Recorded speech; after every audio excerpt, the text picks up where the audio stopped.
I've covered for you long enough. I might sound a little rough. I'm wearing orange now and so you've Scott, you did this and now Scott. Now I know why. Now I know why. Now I know why. It was you, Scott, you, and now I know why. I asked you where your dad was. Where was Big Daddy? You got so angry when I went to feed the baby goat. Now Scott, now I know why. Now I know why. Now I know why. It was you, Scott, you, and now I know why. Where Dad was, where was Big Daddy? You got so angry when I went to feed the baby goat. Now Scott, now I know why. Now I know why. Now I know why. It was you, Scott, you, and now I know why. I am hella mad and burning with rage, Scott, and now I know why. When she was upset with Gary Lee, she talked about, she said, my response to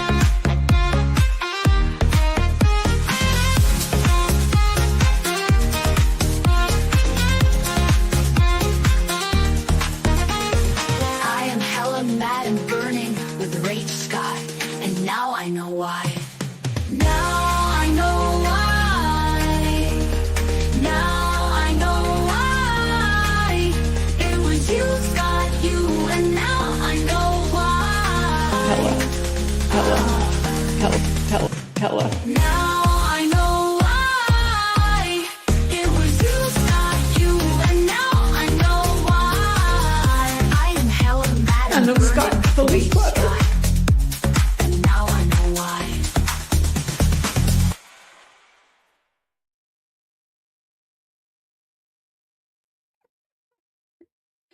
Hey everybody! I am hella bad and burning with rage, Scott, and now I know why. Today we get to find out why. Yes, this is what we've been waiting for, everybody. Today, we get to hear from Scott. Scott. Yeah, the Woods footage is from the trial. So that's from the drone. So the drone came in from above and then it went through the woods down to the burn pile. So yes, I did get that from there. Everything's from the trial. I got nothing else except maybe the baby goats. Maybe they aren't potentially they aren't her baby goats because they have eyeliner on. Yo. The song should start with "Are you a narcissist?" in a whisper, and then the beat drops. I need to make my own narcissist song. Yeah. In fact, I need a name for chatters, and maybe it has something to do with narcissists. We have to think about that, my lovely narcissists. But maybe yeah, maybe newcomers wouldn't really like being called narcissists. Ah, dear. Baby goats. Yeah, potentially the baby goats.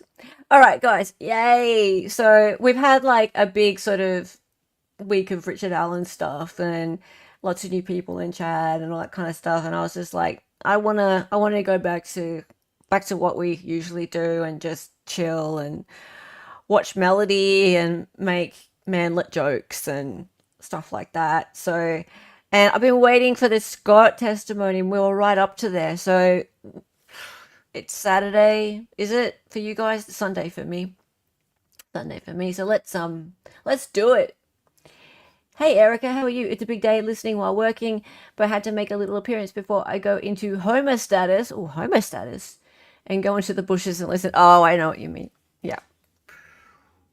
Right. It's Monday here. Oh, Mavcar. Are you on Mars? Actually, no, that would make sense. Venus, maybe. Okay, cool. Hey Chinny, how are you? And Young is here. Christine is here. Good to see you. Half Irish. Marjorie. Good to see you, Marjorie. Rachel. Rachel, you've been here consistently for a while. It's great to have you around, mate. Great to have you around. JC. JC's been around. How are you, mate? Scott. Scott. You have a lot to answer for, Scott. We'll see. And Johnny on the spot. Nice to see you. John C. Hey. How are you? And Ariel. Good to see you. Okay, let's get into it. Okay. So, haha. Hello, Mr. Manlet Prosecutor. This is the big moment, everyone. The big memento. Why can't I put that on? Actually, I think the sound's going to be okay. Let me know how it goes once we get into it.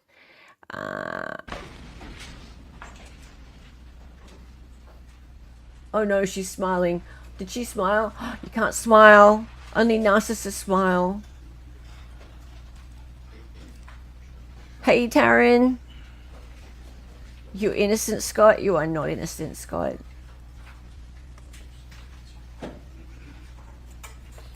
Oh, hang on. They're walking really fast. How fast have I got it going? Oh, no. I usually have it there. Whoops. Just go ahead. Stand on the chair for a second for a minute. Raise your right hand. You solemnly swear from the evidence you're about to present this man is the truth, the whole truth, and nothing but the truth. So help you God. Yes, sir. Go ahead and have a seat. Underneath. Scott, state your full name for the record. Scott Walker Farris, How old are you today? 41 years old. And you know why you're here today? Yes, sir, I do. And would you identify your mother for the record, please? You see your mom sitting in court? Yes, sir. Just describe the clothing she's wearing. She's wearing a gray jacket with a black shirt, glasses on her head, pearl necklace. What I want to do is I want to go back and kind of introduce you to the jury. So let's go back and I want to talk about your childhood. If I asked you where are you from, what's your answer? How's this I sound, was guys? born Can you in hear it all right? Muscle Shoals, Florence, Alabama was the hospital. Lived there short period of Okay, time, and let's- then we moved to Tuscaloosa, Alabama, where my dad went to law school. Let me ask you about that. We're going to break it down. Hang on, get How the old captions were you? What going. were your memories? What age do you remember law school with your dad? I was very little. I remember going to law school. I remember when my dad graduated and seeing him jump over like a big mud puddle in his cap and gown. There's very, very little I remember actually being in Tuscaloosa because I was so young. But how old again were you when you were there? Probably 5-ish, around in there. And how old was your brother Chris? But he's 3 years older than me, so he would have been around 8, 9 years old. Do you remember doing anything with your dad at law school? Did y'all play together or do anything when you were there? Don't remember any. I remember going fishing with him. There was either a pond or a lake or river close by in the townhome that we lived in. Do you have a memory of your when your dad was in law school, of him studying or coming back and studying or anything like that? Or what are the memories you have of your dad while he was in law school? I don't really remember any of that. I remember more in Birmingham when I believe he was he taught law school or helped out with a law professor, and helping him grade tests. I do remember that. How'd you do that? Well, back then it was like, when I was in high school, when you took, SATs or anything, it was fill in the bubbles, and, he would give me a kind of a cardboard cutout, and I lay it over, and anything that didn't have a pencil mark, I'd just take a highlighter and hit it. So that was my way of helping him out. He was grading tests. Oh yeah, he was incredibly book smart. How old were you when you were helping your dad do this? We were living in Birmingham, so I was in elementary school, so I don't remember my exact age, but between, definitely between 5 and 10 years old, roughly. That looks better. And what were age of your siblings at this time when you were in Alabama? Or it was you and Chris? All 4 of us would have been born, well, except for, I believe Amanda was born in Tuscaloosa, and Emily. No, sorry, Amanda was born in Birmingham, Emily was born in Tuscaloosa, I think. Emily is 5 years behind me, and then Amanda is 18 months roughly behind Emily. All right, so let's go through the kids. Who's the oldest in the family? Chris is And how much older is he than you? 5 years. No, And sorry, you- 3 years. 3 years? And then it's you? And then who's after you, below you? Emily, Okay, and what's the age difference between you and Emily? about a 5-year difference. And then Amanda's the youngest? Yes, sir. Were you who you were the closest with? Were you closer to your sisters or to your brother, or who did you line up with? Yeah, that's right, Taryn. He lived I was on the more protective property. of, Emily was closer to me, so I was protective of her, but How about Chris? Was he closer to one of the sisters? Chris was kind of more of on Amanda. I was Emily. Chris and I did a lot of things together as kids, so we were very involved in baseball. Sports? Yes. Did you play anything else besides baseball? At the time, no. What kind of things did you do for hobbies and things when you were young? A lot of fishing. And how about your sisters? What type of things were they doing? Played with Barbies. When you, as you've gone through this entire event, the murder of your father, how is there division among the kids now? Chris, Emily, and I, we're all together. Amanda had turned on us. Did things get stressful, tense after the death of your father? Oh, yes. I mean, our whole world got wrecked. Do you talk to your sister Amanda much anymore? No, I do not. How about your other siblings? Yes, I talk to them at a minimum once a week, roughly. Growing up, how close were you? How close were the four to each other? I mean, as we got older, we all kind of started doing our own things. You know, Chris, you know, he was older than me, so, you know, with him being in high school and all, he's not going to hang out, you know, as much with me, the little brother. He's got his own friends and all. And, you know, Emily and I mean, we really didn't go do things together. It was just kind of a normal childhood, just brother and sister type deal. When it comes to your dad as you're growing up through high school, did he work a lot? Yes, he did. Would you describe your father as was he a workaholic? Yes, I would. Did he love his work? He absolutely did. If you could describe whether or not he was an introverted or extroverted person, what was he like? What do you mean? Was he quiet, kind of isolated himself, or was he the life of the party and hang out with people? So if there was something going on, if we all went out to dinner and stuff, he definitely sparked up conversations with everybody, you know, crack jokes and everything like that. But he didn't go out all the time. I mean, if there was only going to be two places he was going to be at, home or the office working. But whenever we went out, and like when we used to go on dove hunting trips, a dove shoot and all, he would get around and talk with people and have a good time. Do you like to hunt? Yes, sir, I do. What type of things do you hunt? Pretty much anything I can. But here in the state of Georgia, I mainly do deer hunting and dove hunting, What type of hunting did your dad like? Dove. bird hunting. Do you do a lot? A lot of bird hunting, yes. Doves are What kind pretty. of guns would you use when you did bird hunting? Shotguns. Do you have a particular gun that he would like to use or anything, or ever use? I mean, he's had several shotguns. Don't shoot the you know, dogs. He started out with 12 gauge They're shotgun, peaceful. and then he got a over and under silver pigeon. That's when he started getting more into quail hunting with clients. But He he hunts mainly Big Daddy. always had shotguns. Do you like to play golf? Yes, sir. And did your dad like to play golf? He did, but he didn't play as much as say I would. And who would you play golf with? Who was the people that you usually would go out with? I've gone out a couple times with my brother, but mainly my friends Philip, Ted, and Justin. What kind of education background do you have? Graduated high school. Getting trained? And hey, Not besides military, no. And we'll get into the military, but outside that, no college degrees or anything? No, sir. What kind of skills, though? You're very good at certain things, I think. What things are you good at? Mechanical. I've always been working with my hands, fixing things, repairing mowers, even washing machines and stuff like that. I've always been pretty good at diagnosing stuff and repairing it. Are you more of a reader, or do you do something like hands-on? More hands-on. And what type of work are you doing now? You don't give us a name of business or anything, but what type of work do you do now? I'm a manufacturer technician. And what's that mean? The company we work for, we package, we mix ingredients and package workout supplements like pre-workouts, protein shakes. I take care of all the equipment like conveyors, massive blenders, machines basically that puts the powder into bottles and then puts labels on them and so forth. Who has the highest education among the kids? That'll be Emily. And do you know what she has? She has a degree from Alabama, and I don't really remember what her specific degree is, but I know she's like in human resources now, I think. Smart. Yes. Now I don't want to pitch your father's love against anybody, but how did your dad feel about Emily? Oh, he loved her to death. Do you love all your kids? Yes, he did. Did y'all at times nah, disagree? except for one of them. Between who? Pain in the Your ass. dad and the kids? Y'all ever have disagreements with your mom and dad? Oh, yeah, everybody does. Would you consider the relationship that you and your kids had before all this, was it pretty normal to you? Yeah, I mean, it definitely, I felt like I had a pretty decent, happy child life. You know, we try to do as much things as possible. We went to the beach every year. I mean, we never got to go to Disney World or anything like that, but we had our family vacations, and, you know, we always got together for birthdays and Christmas and holidays. Would your dad give you anything you wanted? Howdy. No. Would he limit what you could get money-wise or make you account for it? What I mean, kind of car did you have Which time? as a teenager?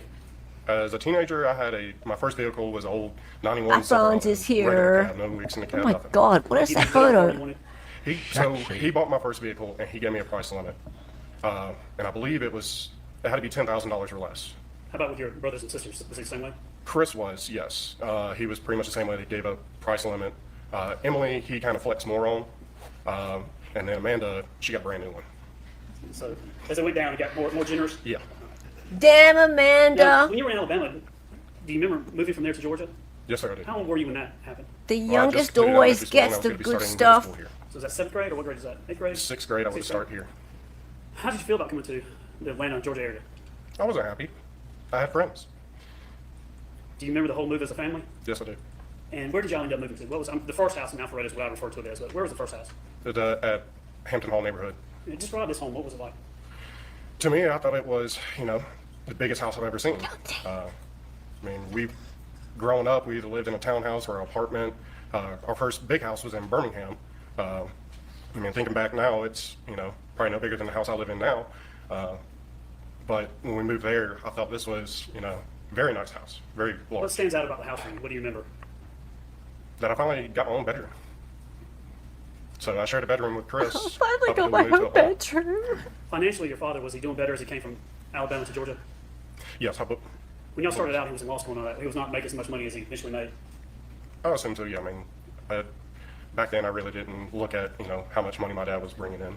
Okay, so I was just making fun of the fact that he obviously has the shits with his younger sister, Amanda, who also happens to be the one who took his mother's side. And his younger sister, Amanda, is the youngest and the youngest of the whole family, and she got her own car, right? So, like, the baby of the family tends to get, the most leniency. And someone said, do I have younger siblings? No, I'm actually the youngest. And I do actually have 3 older brothers. So there you go. And yeah, I probably did get the most leniency.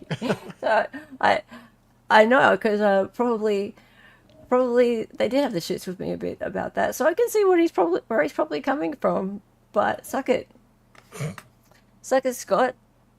Did things get bigger, though, and more expensive, or I guess better things in some ways? Was the house a nice house, your first house in Alpharetta? Yes, it was. I noticed my dad liked to do projects, so we were able to do a lot more projects. We did projects at the old house, too. What do in you mean by Birmingham. projects? What would you like to do? Tear down a deck and build a new one. I remember doing that in the house in Birmingham and building a tree house in Birmingham. And when we moved to Atlanta, there was a lot of projects. Backyard, any yard work, just improving the house.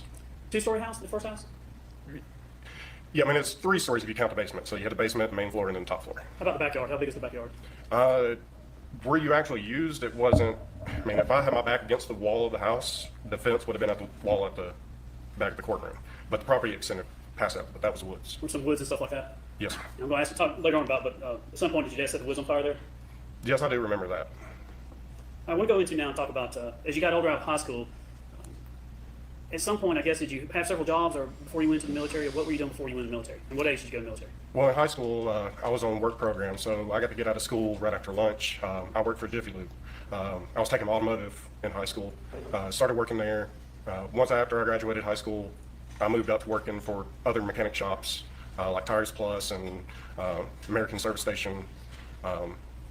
Did that for quite a while, and then I just got kind of burned out on turning wrenches all the time, and I got into selling cars.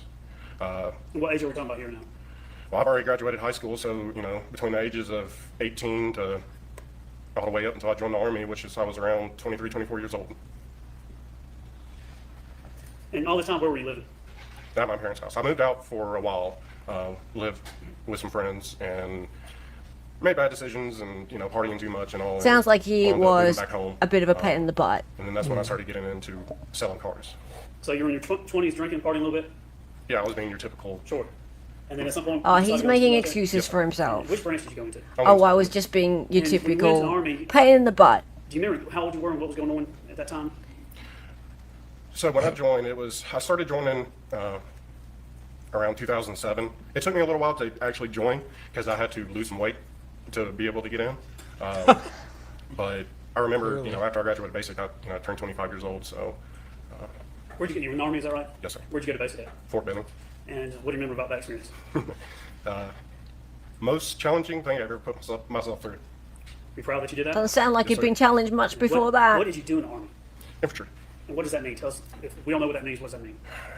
If anybody's ever joined the military, especially the Army, we're called 11 bang bang, bullet catchers. All right, say that one more time for me. We're called 11 bang bangs, bullet catchers. Okay. I fought on the front line. And at some point, did you have to be deployed and go overseas? Yes, sir. I went to Iraq.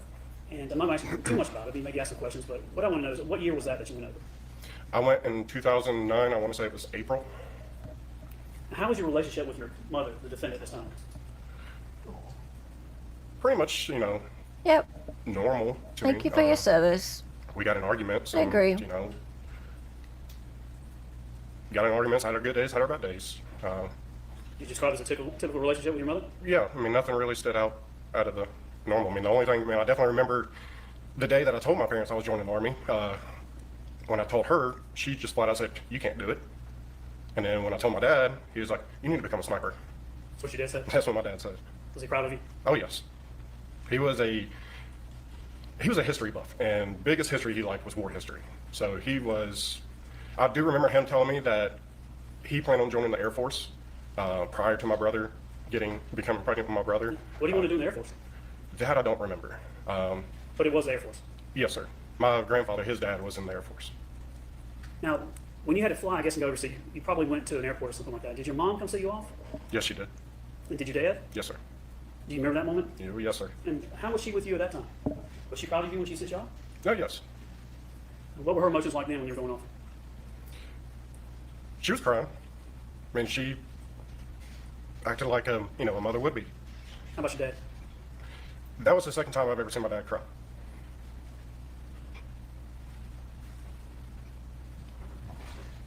Aww. There's some tissue back there, Scott, if you need it. Sorry about that. Sorry, there's some tissue right behind you there if you need some. No. But yeah, I remember it very well. They both dropped me off at Atlanta Airport. I left Atlanta Airport and went back out to Fort Bliss, El Paso, Texas. What year was that you went over? 2009. And how long were you overseas? Just shy of the 1 year mark. I believe it was 10 and a half months I was over there. Short. Did you see some hard things while you were there?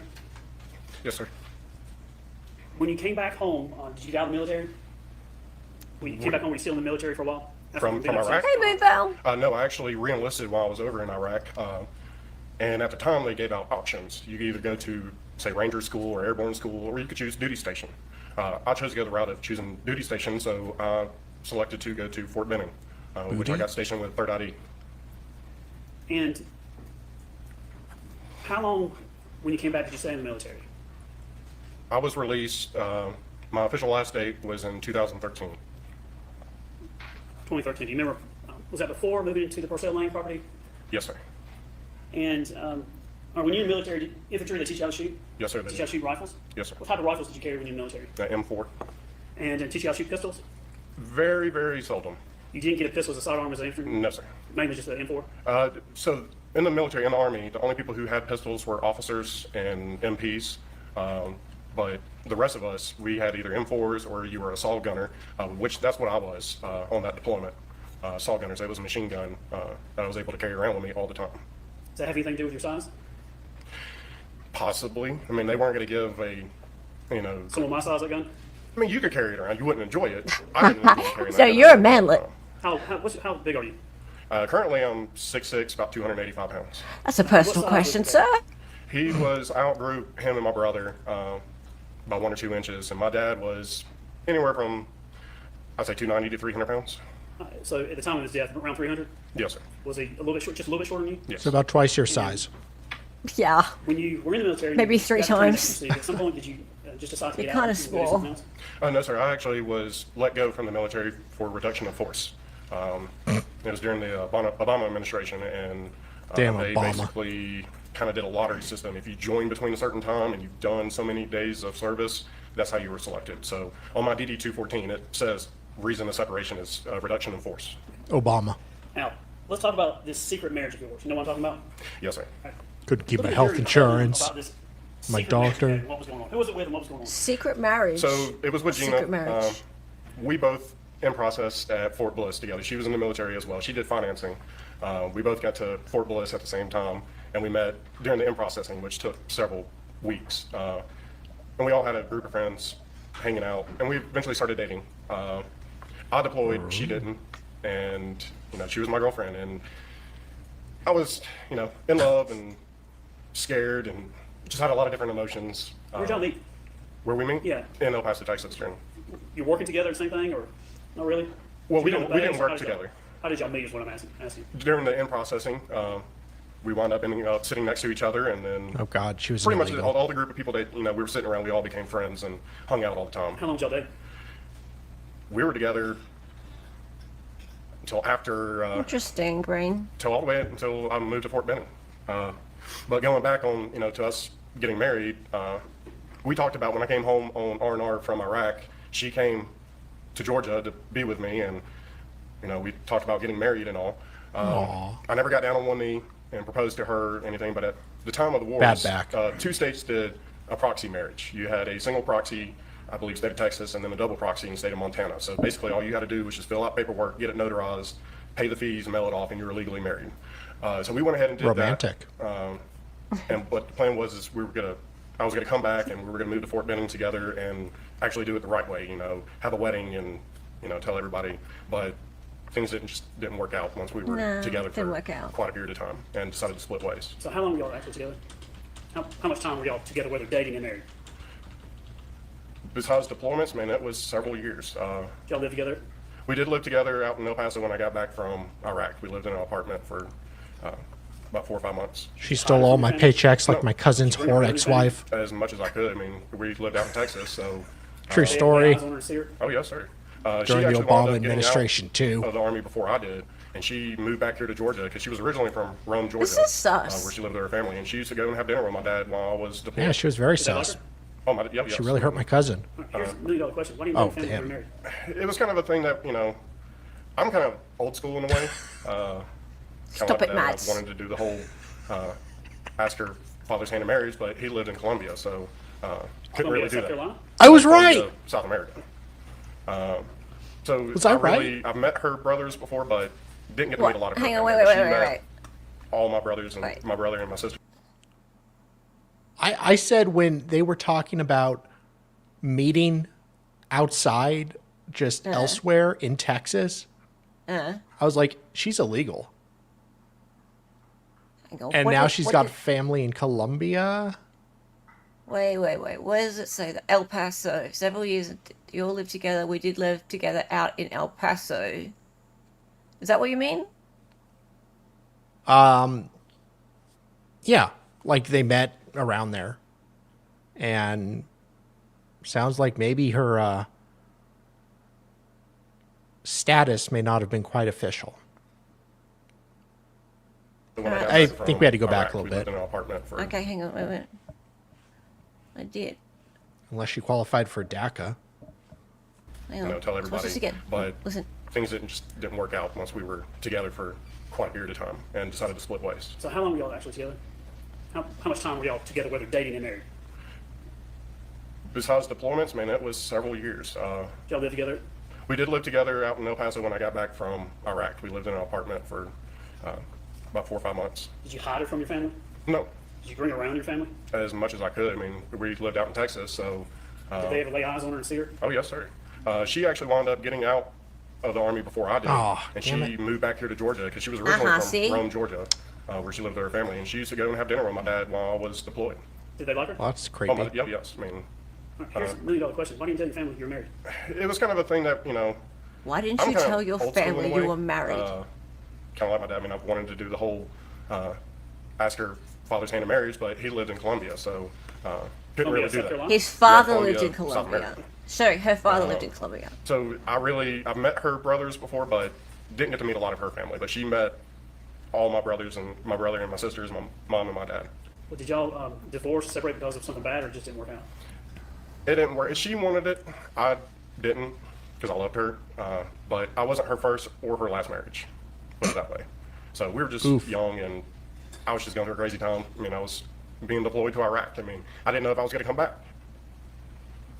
When did you end up telling your family about the marriage?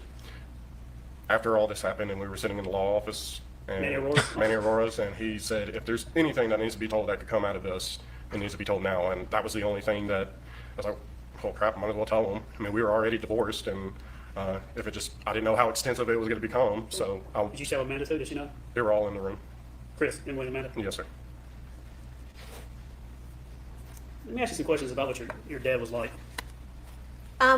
Okay, Say, good smart. question. So, John C., why are they talking about this? Probably because if they didn't talk about it on direct, it could be brought up on cross. Why? Because it's in Discovery, more than likely. He kept something quite big from his family for a long time. Why it's material to the case, I don't know, but we could probably find out, I'm sure. But yeah, I mean, it doesn't make sense right now, but I mean, he's a lying liar who lies. So that's probably it. When you say smart, how smart was your dad? Very. In my eyes, he was the smartest man I knew. In what ways did he show that? Oh, growing up, he always, was grabbing our books from school and reading stuff, and he always loved watching Jeopardy. Nerd. Constantly watching that, and No. he just, Alex Trebek will ask a question, boom, he'll get out the answer. I mean, put it this way, my dad was so smart, he talked in his sleep. And if you caught him talking in his sleep, you give him a math problem, and I'm not saying 2 + 2, like something big, he'll give you the right answer in his sleep. How did he do in law school? 2 + 2. If I remember right, he was the top of his class. He was either number 1 or number 2. I kind of want to say number 2 because I do kind of remember him being ticked off that he didn't get the number 1 spot. When it came to his work ethic, what was that like? He worked a lot. He loved his job. He was very good at what he did. If he wasn't doing law, he was working around the house. When he was doing his legal work, would he take a lot of vacations, or is he one of those guys that would just work a lot? He would work a lot. Would The he- only time that we took vacations is when he had to do law seminars down. It originally started off in Gulf Shores, and then eventually it moved over to Sandestin area. That's how we did our vacations. So he would go get training at a very nice resort or something. Y'all go with him? Yes, sir. Did you enjoy those? Oh, yes. Whole family go? Every year we had to do it. He had to get his continuing legal education hours in? Did he go do that? Yes, that's what I presume it was. Would he be checking his? Now, I know you said your dad is very smart, but when it comes to when you talk to your dad, or the kids would talk with your dad, when they talk with Gary, would it be odd for them to text or email him to have a conversation or solve a problem with him? I mean, is he somebody to communicate by email or text messages with a family? Both. Before really texting became a thing, it was email. So that's how he would communicate with me when I was over in Iraq, or when I lived in El Paso, Texas. He would send me emails. You remember his email address? I want to say it was gferris@burr.com. I think it was something along those lines. What about your dad's wit? Could he cut you with his wit? Was he quick-witted? If you did something, would he say something? What was his personality like when he would have banter or debate with you or anything like that? I mean, he would respond fairly quickly and all, but Was he not aggressively. I'm not saying that. Was he sarcastic? Was he straightforward? What was his personality like? Was he a Oh, joke? he always cracked up jokes. I mean, to me they were corny, but he always cracked up jokes. When it came to the things that he really liked, how much did he like Mountain Dew and cigarettes? 2 things about my dad. He always had a cigarette in his hand. He always had a Mountain Dew in his hand. How much do you think he was smoking a day? He was a pretty heavy smoker. Did you ever get on him, tell him to quit smoking? Oh, yes. What did he say? Oh, I'm gonna, I'll quit one day. That was always his, response. Oh, How about the I Mountain mean, Dew? he was going to die soon Yeah, he didn't anyway. take his Mountain Dews away from him. It was like water to him. He didn't drink alcohol. He occasionally drank coffee, but no, 99% of the time it was a Mountain Dew. And your mom, how did she feel about him smoking and drinking Mountain Dew? She didn't enjoy it. I know she more of the killed smoking him. she didn't like. Mountain Dews, I know as he got older and the health got worse, she tried to start buying caffeine-free Mountain Dews, and he wasn't a fan of them. So Where would he keep the Mountain Dew? in the garage, refrigerator. Is it true that he wouldn't go to ball games anymore because they wouldn't let you smoke and things like that? I guess didn't enjoy going out because of couldn't smoke at certain places, or No, I wouldn't really say that. I mean, he still went. I mean, we went before he passed. We went to SEC championship. I believe it was the year prior. and who went with you to that? It was my dad and I, Chad. Had to and be Now, Chris. when you say Chad, I know who you're saying. Who is Chad? Chad is Amanda's now husband. Chad Bruce. Yes. Chris wasn't I think there. he started dating your sister Amanda. Is that how he came into the family? Yes, man. At that time that we went to the SEC championship, he was dating Amanda. At the time of your dad's death, would you say he had a lot of friends he would hang out with, or was he more close at home and homebody? My dad was a homebody. This might be time. Dude, I was about to ask you, can we take a break? Let's get a little, okay. What's that? Would he have, to your knowledge, would he have friends though? or is he more just kind of around the family? He was Really? more around the family. Every once in a while he would go skeet shooting. I don't know if they were with clients or Oh, you meant Scott, right? Yeah. work friends. I would say. I mean, I really don't. He wasn't friends with like the neighbor down the road and go play golf with him. It was always either somebody from the law firm or somebody he's done work for. When he would get home at night, he'd get out of the car, would he go look at the pasture, just walk out there, have a cigarette, or what was he like when he got back? So my dad was very routine. You can read him like a book. He always, Really? depending on traffic, there was a certain time frame he would always come home, and he would immediately come in, pull into the garage, grab a Mountain Dew, and go change clothes. And once he changed clothes, it varied. He could have gone. He would either gone up to the, sat in the driveway and looked around and had a cigarette and stuff, or he would go straight down to the office and start working. Now, the type of law practice that your father did, was it corporate law? Yes, sir. He wasn't doing divorce law? No, sir. He wasn't doing criminal defense law? No, sir. He wasn't doing anything, I don't want to say exciting, he wasn't doing anything dangerous? No. He worked in an office in Atlanta? Yes, sir. To your knowledge, did your dad have any enemies whatsoever at the time of his death? No. Did you ever see anybody that had a beef with him or a problem with him? Me. Anything like that? Absolutely not. Did you even see around the time of his death that anybody outside the family that he had even disagreements or arguments with, or something like a road rage or something like that? No. Could you think of anybody outside your family that wanted to do your father harm? No. Not outside my family. Did he have concerns about someone doing harm to him that you saw at that time? Not to my knowledge, no. Your dad's health, he would have some things called spells. Tell the jury what that was.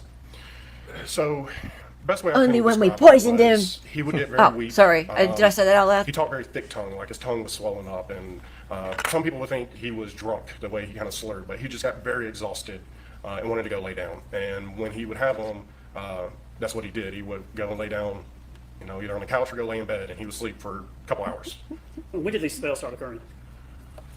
I think they kind of started possibly at the old house in Alfred and Hampton Hall, but they got more prominent after we moved to the farm. They started occurring more and more and more. Now, is this when he would have these spells? Is it any sign that was coming on, or were it just all of a sudden just start happening? We talked about it, and he said, yeah, he could kind of feel, the first thing that he would notice is he'll feel, really tired, like he wanted to go lay down and take a nap. So once he started feeling that, that's when his speech started getting slurry, like he had a real thick tongue. And once Yeah. that happened, that's when he would just go and lay down. Yeah, that doesn't sound good. Hey, When he would online. lay down, did he miss work because of these spells or anything that you know of? Well, you mean, yeah, he was sleeping, but The frequency, how often would these spells come on and how long would they last is what I'm trying to get at. he'll have, it'll happen like one day a week. I really don't remember him having like 1 or 2 spells a week. So he'll have about, he'll have one day during the week, and then 2 or 3 weeks down the road, he'll have another one. Was it to a degree that it Christ. dramatically interrupted his life and things he was doing? Or was it not that? I remember one time we were working on the farm. I think it was when we were building the fence, and he said, I feel like I got a spell coming on. And he would go and sit on the RTV, and I'll just kind of look over there and check on him. And I remember that day, I was like, are you feeling all right? And he was like, yeah, I need to go lay down. I'm like, okay. I was like, I'll, come over there and check on you. Outside of that, did he, I think he told law enforcement he didn't have kidney stones or anything like that. Is there The anything else dude about was his health that you saw that like was an seriously issue at the time about to around the time of die his death? anyway. I know, well, before his death, Should there get was some one prorated night, Melody called punishment. me up and said, get over to the house, your father's acting very strange. I was like, what do you mean? He's like, he's seeing like I think she said like seeing palm trees and stuff, like he's just talking weird. And so I immediately jumped off my couch and left the barn and went over to the house. And yeah, I've never seen my father like that. He was kind of talking like a child would. And we wound up taking his blood pressure, and she bought a blood sugar thing, whatever. She pricked his finger and tested that. I don't remember what it came back as a reading, but I called a friend that was a nurse and asked her, what should we do? And when I told her the reading, she was like, get him to emergency room now. And we took him to the emergency room. When was that? I don't remember the exact date, but it was definitely within a year prior to his death. So it was fairly, Was that the last time, was that when he was in the hospital? Was that possibly April, or was that something else you're talking about? that was probably it then, because it was within that same year of 2018. So it was just prior to his death, within a few months, I would say, but I really don't remember the exact date. Did your dad want to stay in the hospital? What did he do? Well, so we get to I remember we got him into the Sequoia. I drove, and we pull up to the emergency door there. Where'd y'all go? We went to, I guess that's Northside Hospital in Forsyth, Right. exit 14. Pulled up to the emergency door, and I looked at Melody. I was like, okay, take him in. She's like, no, you take him in. I'm like, no, I got to park the vehicle. Take him in. He's your husband. You know more of his medical history than I do. So, take him in. So she took him in. And then he was still very lethargic, I guess would say. He was, but he was starting to get better. And by the time, the doctor finally came in and all, he was kind of back to his normal self. And then they said they wanted to keep him in the hospital and kind of keep track of everything. And he stayed. They won't keep him just to observe him or Yes. run tests, or what was it? Yeah, they were trying to figure out, because we brought up about him having spells and all this stuff, and he's been to the doctor. He went to his physician all the time. They thought it was a vitamin B deficiency and maybe a testosterone problem, or nobody could figure out what was causing these spells. And this was a bad one. I mean, I was worried for the way he was acting. You were worried? So he stayed in the hospital, I want to say 1 or 2 nights, but he was back to his normal self before they even moved him upstairs.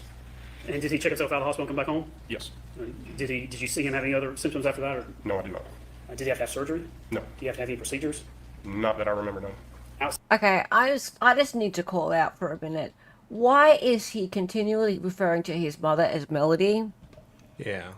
And also, like, why is he trying to downplay his mother's concern for her husband? Because she clearly was concerned about him from Yeah. her actions, right? She was trying to change the Mountain Dew that he was drinking, right? She wanted to get him to the hospital. And he's downplaying this. He's making a big deal of the fact that she wanted to park the car, Yeah. right? Big deal. She's going, take him in, I'm parking the car. And he's playing that up to be like, no, you're his wife. You know more about his medical history, right? Like, he's making that testimony to try and make out like she couldn't give a shit. What's with that? Very weird. It's very weird. It's very weird. And what an asshole. Like, really, why would you do that unless you're trying to deflect from yourself? Yeah. I hate this. I hate this. Outside of just going to the hospital, nothing really from that? No, not that I can remember. Did he bleed at all during this? No. Did you see any blood coming from his throat or his mouth? Hey, Deanna. Did you ever see your dad around this time, or even this time, cough and spit blood up? No, sir. Did you ever find bloody rags or Kleenexes, or the idea that there was some type of blood, or your dad had some type of throat cancer or problems, anything with his throat? No, no, Was your dad suicidal? no. Did you see anything about your dad that made you think, my dad's got thoughts about hurting himself or killing himself or anything like that? Never once in my entire life. Outside of the spells, is there anything else health-wise that you think the jury should know about? The man had high blood pressure. Pretty much everybody knows that. It runs in my family. But yeah, I was always worried he was going to have a heart attack one day. That was my biggest concern, was him having a heart attack, because of how much he smoked and the amount of Mountain Dews he drank, and he didn't go out and run. Last time I ever remember my dad jogging is when we lived in Birmingham. So, Did your dad like to walk a long distance? no. Did he like to drive the RTV? That RTV his butt was glued to it.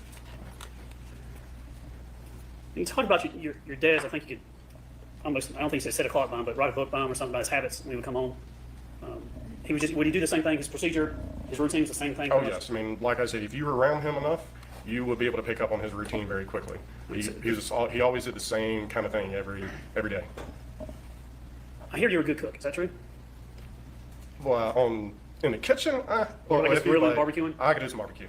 I think your mom, did y'all buy, near your dad's death, did y'all get a new barbecue? You can or do a some grill or something? Yes, I barbecuing. got for my birthday that year. I was asked what I wanted, and I said I wanted an electric smoker. Smoker, that's right. Yes. And did your mom and you use that to smoke something for the family or friends? It was my dad's I'm good at birthday. an open It was, fire. Just prior to his death, smoked a whole bunch of barbecue chicken. Now, on July 5th, 2018 is when you found the remains, and that's that Thursday.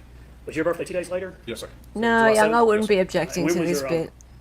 Dad's birthday was in June, the end of June? June 27th is his birthday. All right, so you have some cooking skills, grilling skills, things like that. How about your dad? Not so much. I don't ever really remember my dad grilling. He did I do remember when he did it when we were younger, but once I got old enough to start cooking on the grill, I was the one who did it. Was your mom a good cook? Very. And did she do most of the cooking in the house? Yes, sir. When When your dad wanted something to eat, food, whether it's breakfast, lunch, or dinner, who would cook it? When? What was his routine? If he got home so do this for me. He gets home at night. By what time does he get home and what's he do till he goes to bed? What was his routine? Well, I mean, when I'm asking when, I mean, at the farm or back at the old house? At the house and the farm. At the farm? His routine around the time of his death. That's what I'm interested in. Okay. So he'll be home roughly 6, 7 o'clock, like I said, depending on traffic. And cooking dinner wise, if Melody was in town, she would fix something. But towards the later part of, closer to his death, she was not home a lot. She was constantly going up to Tennessee. And then I would be the one that would either have to fix dinner or go get us something to eat. When your dad would come home in the house, you've got in Purcell, 2155 Purcell Lane. If I said what floor in the house would be his domain where he would hang out, which one would that be? No, it'd be the basement. And if he wanted to get something to eat, how would he get in the house? He didn't go anywhere, and the defendant would actually, your mother would cook him food. How would he do that? He'll come up to the kitchen and eat it at the kitchen island. Would he eat upstairs? Yes, sir. He wouldn't take back downstairs and eat, or The only thing he would take downstairs to eat was dessert, key lime pie. He liked dessert? Oh, he loved his key lime pie. So he'd come upstairs and eat dinner? Yes. If you were sitting in the kitchen, where in the kitchen would he sit? I know there's a table kind of outside of it. Where in the kitchen would he sit and eat? So in the kitchen we had a very large island, and there was 3 or 4 bar stools, and he would sit at one of those bar stools.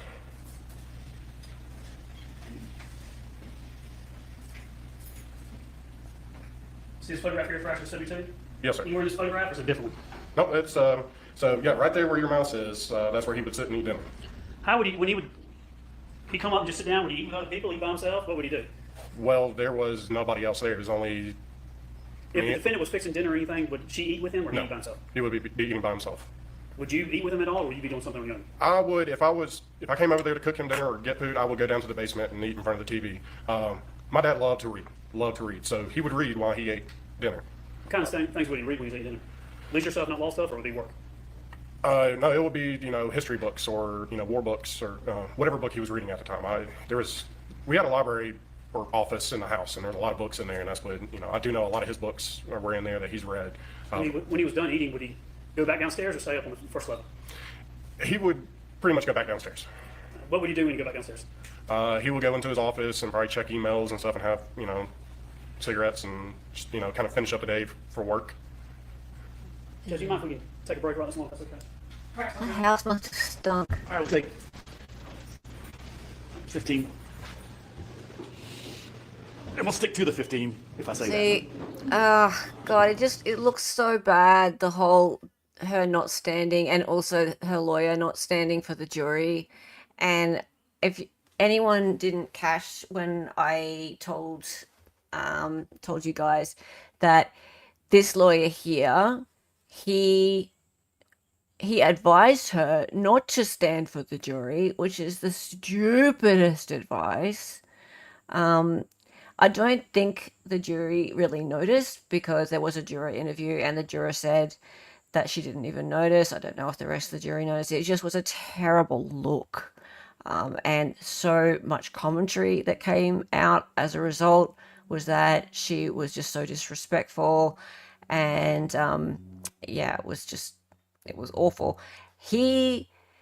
Apparently some mentor of his told him that the defendant needs to show that he or she is on the same level as the jury, that they are not better than her, that they're peers.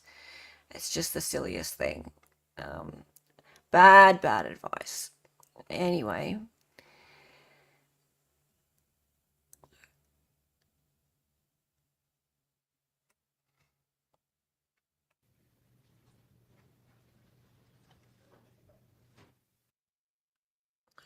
I would think that lawyer has never had a trial televised before. Maybe he's learned from it.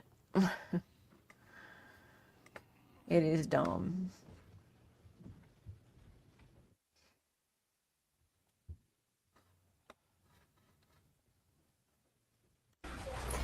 We were talking about your dad's habits, his routine.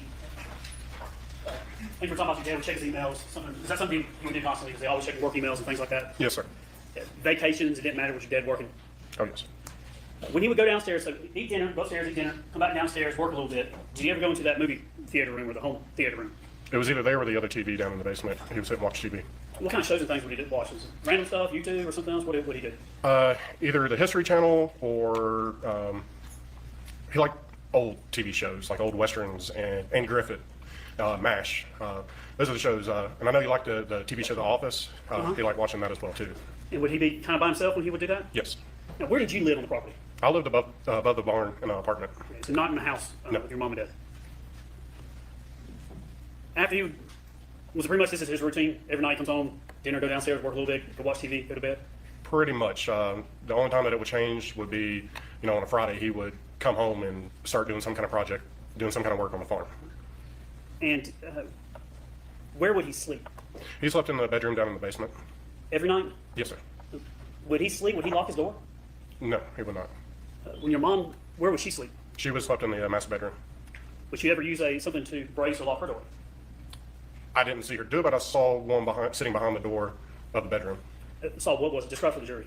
If I remember right, it was kind of like a prop bar. It had a flat surface on one side and kind of a fork on the other. It was white, I want to say, but it was, you put it up under the door handle. doorknob itself? Yeah, so it was kind of like a state-of-the-art version of propping the chair up underneath it for keeping somebody from opening the door.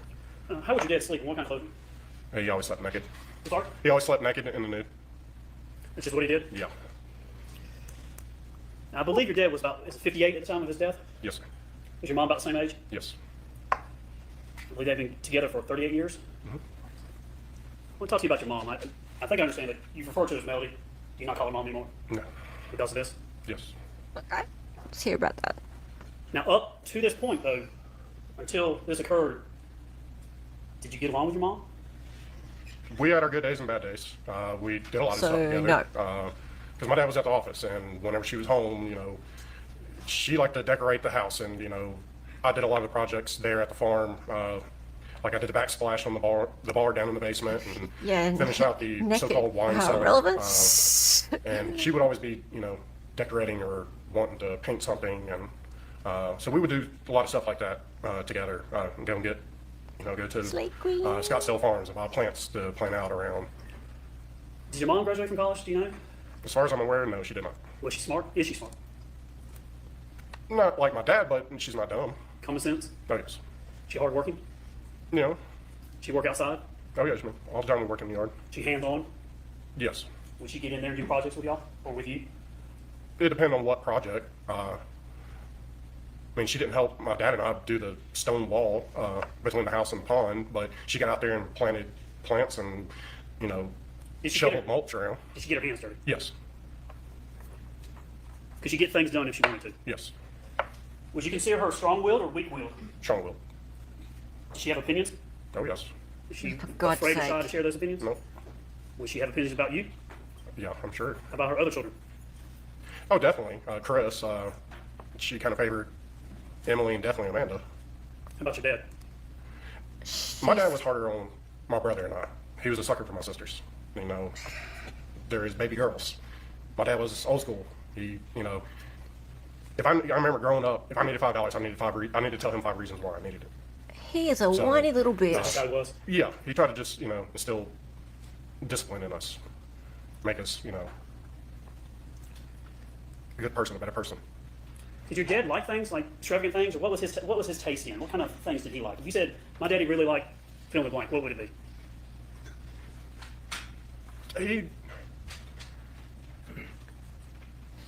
It's kind of tough. He always wanted to take care of other people first. He always put everybody else first. He made sure Melody had what she would want to have, and all of us. He always made it a point to make sure, we all had the best Christmas as possible, and he wasn't really, he drove a Suburban. He drove it until over 200,000 miles, and it was me who convinced him, go buy yourself a Mercedes. You deserve it. He wasn't a flashy person, so it's kind of hard to say. What kind of Mercedes did he have? It was an E-Class. Tell me what that means. I don't know what that means. E-Class is kind of your mid-size sedan. He looked at the S-Class, which is the big, fully sized Mercedes, and he was just like, it's just too much car. I don't need that. How much of those cars cost that he had? What his, brand new, that was, at that time, probably would have been maybe $60,000, $70,000 car. What kind of car did your mom have? Well, she drove Infiniti G35 for the longest time, and then she drove the Toyota Sequoia. What kind of car did you, or vehicle did you have? At which point I've had, Around the time your dad's dead. I was driving the so-called farm truck, which was a Chevy 2500 diesel, non-dually. It was just a regular back axle that we didn't have the wide tire ones. That was Which your they dad's probably purchase. paid for. Yeah, he purchased it and it was titled for a farm truck for a tax write-off, but it was, Sure. I drove that vehicle. Your vehicle slash the work Yeah, truck. Yes. he bought it. Yep. If I said, what kind of things does your mom like around the time your death of your father? Just fill in the blank. What things did she like? What were her things? What do you mean and what She like? she had expensive things like furniture. What was her things that she really? Oh, everything she had was like top of the line, Tory Burch or Chanel or, all So- high-end clothing. It was, She liked Christmas trees. oh yes, Around Christmas time, would she decorate the house? yes she would. Tell the jury how she would decorate the house and how many Christmas trees y'all had. Fuck's sake. What? 1, 2, 3. There was about 4 or 5 Christmas trees. Objection, She did relevance. all the inside stuff. She was very good at it. This I is will say getting the Christmas stupid. trees we had were No, it makes something him you look would like a see whiny in, like bitch. a Southern Living magazine. She liked to collect the Christopher Racco ornaments, which is a very sought after ornament because they're hand blown, hand painted. Say that again. I didn't get that. They're called Christopher Racco ornaments. Wow. Take it. They're expensive. They vary in price. They can range from $10 a piece to several $100s a piece. It just depends because he changed his ornaments every year. That's why they were collectors. She do things like that. Oh yeah, she very enjoyed it very much. Did she have parties for the law office or go to parties for the law office? I remember, when I was in like middle school and maybe early parts of high school, my dad would have firm Christmas parties at the house. So there would be a lot of people over there. And So she was that kinda decorating ended, for them. before I graduated high school. Did your dad So take care of your mom what? when it comes to things that he provide nice things for? All the time, yes. Like, did she have fur coats, mint coats, whatever you call it? Did she have nice clothing? Yes. Did she have nice jewelry? Yes. Did she have nice dishes and things like that in the house? Yes. Clothing? Yes. She liked to shop? Oh yes. Did you give her money so she could shop? Yes. Well, she had, pretty much her entire life, she always had full access to the bank account. It was just the last 2 or 3 years prior to his death that it got restricted. Things kind of. Ooh, How would got you describe restricted in the the last time few father's years. death? How would you describe their marriage to each other? Not good. Why so? Because she was constantly disappearing, taking off, spending an abundance of money. Said she was going to do one thing, and that's not what she was going to do. And they were constantly There was that arguing, guess who's coming to with each other. Never dinner out in moment. public. It was always at the house. But Get Did it? ever hit her? no, Lay a finger on her? no. Was he a screamer, yeller, cusser? What was your dad like when they would argue? I wouldn't really say it's screaming, but he'd raise his voice, but he never was screaming so hard that someone would lose their voice. He was never like that. And what was she like? Oh, she screamed. She definitely, expressed her feelings in a way, I guess I would say. What do you mean? She definitely would scream and cuss and, show aggression. Who is Ted Wiley? Ted used to date my Aunt Sherry, which was my dad's sister. Your dad has how many brothers and sisters? Or had, I'm sorry. My dad has an older sister, Patricia, then my dad, and then my Uncle John, and my Aunt Sherry. So what was Ted related? How was he related or involved with the family? So Sherry. Ted was dating Sherry. And what time was this? And how old were you when this was going on? If I remember right, they started dating roughly maybe when Amanda was born. So they were together for a very long time. Pretty much all of ours. How many childhood. years do you think they were together? You talking about 5, 10, 15, 20? Whatever. Oh, yeah, definitely north of 15, I would say. And did you see him often? Every Christmas and Thanksgiving. And at some point, did you notice something or did you learn of something going on between him and your mom? Yes. So when my grandmother, Melody's mother, Kay Walker, when she had a heart attack and had to have open heart surgery, I basically went with her and I helped stay with my grandmother in the hospital, especially when she was in the ICU. When was this? What year are we talking about? This is 2005 or 6. So, I was up there for quite a period of time. I ended up, quitting my job at Regal Nissan to, help out, with this situation because my dad was still, working and So how long time would your mom and you be separated from your dad? we would stay up there for several weeks. It depended on what condition my grandmother was in and all. But for the beginning of it, we pretty much did not leave from, being up there. It's once she got out of, the ICU and got moved into a more private room, that's when we kind of, didn't have to be up there as much. So this is taking care of your mother's mom, Yes, maternal mother, grandmother, yes, and the defendant was there to help her mom, and you were with her. yes. How did Ted come into the picture? So, Sherry and Ted, they live there in Muscle Shoals, Florence area and all. So, whenever we would go out to eat, we a lot of times went to eat with them. We always went to Logan Roadhouse or somewhere like that. And then after a couple months, I remember the night we went to Logan's Roadhouse and Ted came up and grabbed my mother's rear end like somebody would be doing who's in a relationship, like a full-blown relationship. And that right there triggered. And from there on, she started disappearing. She would leave, say, well, I'm going to run to the store, and not come back until either very, very early in the morning or till the next day, and leave me stranded with no vehicle. Did you talk about this to your brothers and sisters? Did they know, or just you? I think I've probably told Chris. Don't really remember if I told Emily or Amanda. I did get my dad. I told him, I was like, she keeps running off of Ted. And, they keep going and doing things together and leaving me stranded at the hospital or the house with no vehicle.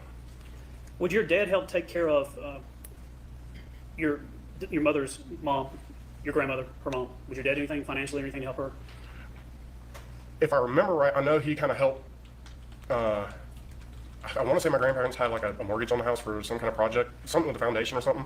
And I think he kind of took control of paying for that. I don't know if it was my grandmother's money or his money, but he kind of, took control of the finance side of the mortgage. Did you ever know anything about a $50,000 home equity loan or something like that involving Ted Wiley? No. Did your parents, because of Ted or anything, did they ever separate or have an issue that you saw? From what I remembered, it was about this time I was in the process of joining the Army. I went through basic training, and I was deployed to Iraq within 4 months of coming out of basic training. So I was over in El Paso, Texas, not here. And I do remember I deployed, and I remember getting an email from my dad, and he, stated that he was going to be filing for divorce.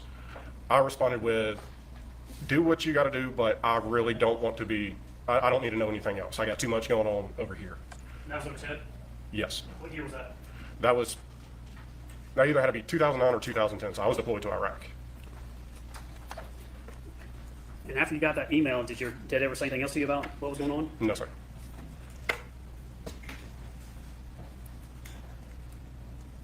Did he follow through any more on the divorce, or was that the last you heard about that? That was the last I've ever heard about it. And then Till he came he home? died. Yes.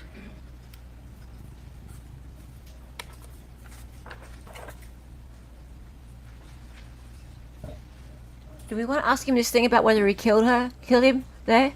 That question? Should we ask him? Or not? Yeah. Nah, maybe not. At this time, I'm continuing to evidence S. Farris number 10. I don't think there's an objection to it. No objection. That's a move. Hey, Laura. How's it going? Hey. Scott, you should have in front of you a monitor. Is it working? Yes, sir. I'm going to hit this 60, whichever one you want to.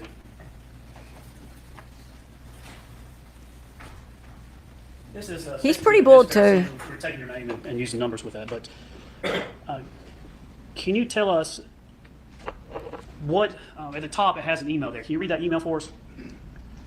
The Gary4250@gmail.com. And what is the company that sent this? That would be from Bank of America. And if you could just read out loud what it says. Hi, Gary. Credit transaction was made above your chosen alert limit. Amount $165.82. Credit card, Bank of America, Visa, Platinum Plus, ending in 1727. Where at Scottsdale Farms and Company, Alpharetta, Georgia. Type retail. Transaction date July 1st, 2018.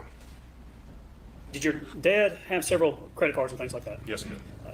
Did he have the ability that he would get notice if anything was, I think, over $20 or something like that? As far as I'm aware, any kind of transactions, he would get some kind of notification. And if he was notified, would he ever ask you about what you're doing with the money or what was going on? Yes. How quick would he be on that? Like, if he got a notice, how quickly could you get a phone call or text message? It varied. It could be within 5 minutes, or it could have been later on that evening. Now, this one in particular, do you know what that card was or who had it?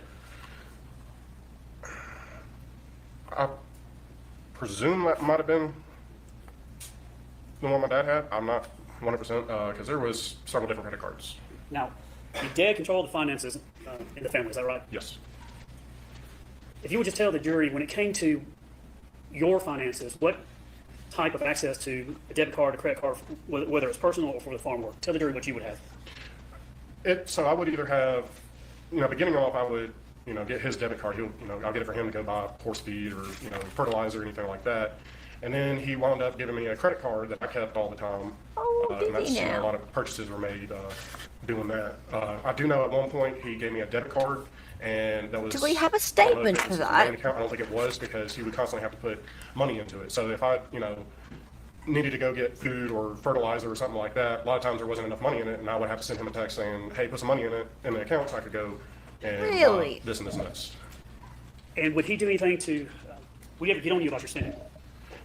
Every once in a while. So I worked for my dad. When I got released from the military, I got back in selling cars for a little while, and then I worked at a warehouse. And then by the time we lived on the farm, we realized it was kind of a full-time job, and also I kind of maintained it. And we had an agreement, because I lost my job at the warehouse, and we sat and talked, and he's like, well, look, this property is a lot of work and everything like that, so I'll give you a credit card, and you're able to go and have lunch and stuff like that and all. But if any time I really want to Better buy myself whiskey. something, which I never really did, I'll let them know, or so-called, hey, is it okay if I go buy this?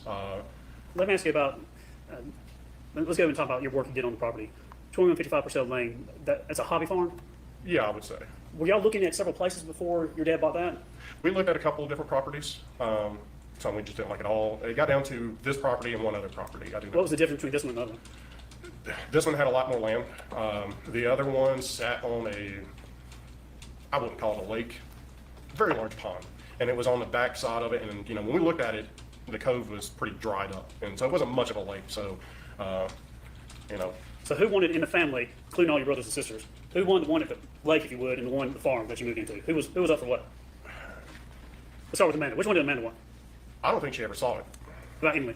I don't think she ever saw it either, too. And neither did Chris. Which one do you want? I went with my mom and dad to look at the properties. What, did you have a favorite out of the last two? Yeah, but I like the one that he ended up purchasing more. How about between your mom and dad? Did they like one over the other? I mean, realistically, I think it came with, say, a coin toss in a way. I mean, I gave my points. I was like, look, you got a lot more stuff you can do, on this property versus the other one. So when you ended up, your dad going after and buying the farm, what year was that? Around 2013. And how old were you at that time? How you gonna make me do math? I'm not very good at myself, so we forgot to go. Had been around 30, maybe. Well, let's see. Was it 35 when your father? Yes. You're about to turn 36? I just turned that July 7th. I would have been 35? Okay, so that was 2018, 5 years, so around 30? Mm-hmm. And so did you live so you were working and living on the property about 5 years? Yes. From the time they purchased it to the time of his death, I lived there. And Scott, I'm not trying to be insulting. I don't know the way to really ask you, but what I want you to tell the jury, and what I'm interested in is what kind of contract, I imagine it's just a word, just a spoken agreement, but did you get an allowance? Did you get a stipend? Did you get salary? How did you make a living and buy stuff? And what was the arrangement between you and your father while you worked the property? There was no contract or anything like that. It was basically, so around the time that, that we were the recession was kind of starting to turn. When I first got out of the military, I tried to join Milton Police Force. Couldn't, since I was not post certified, they didn't have the funds to hire me on.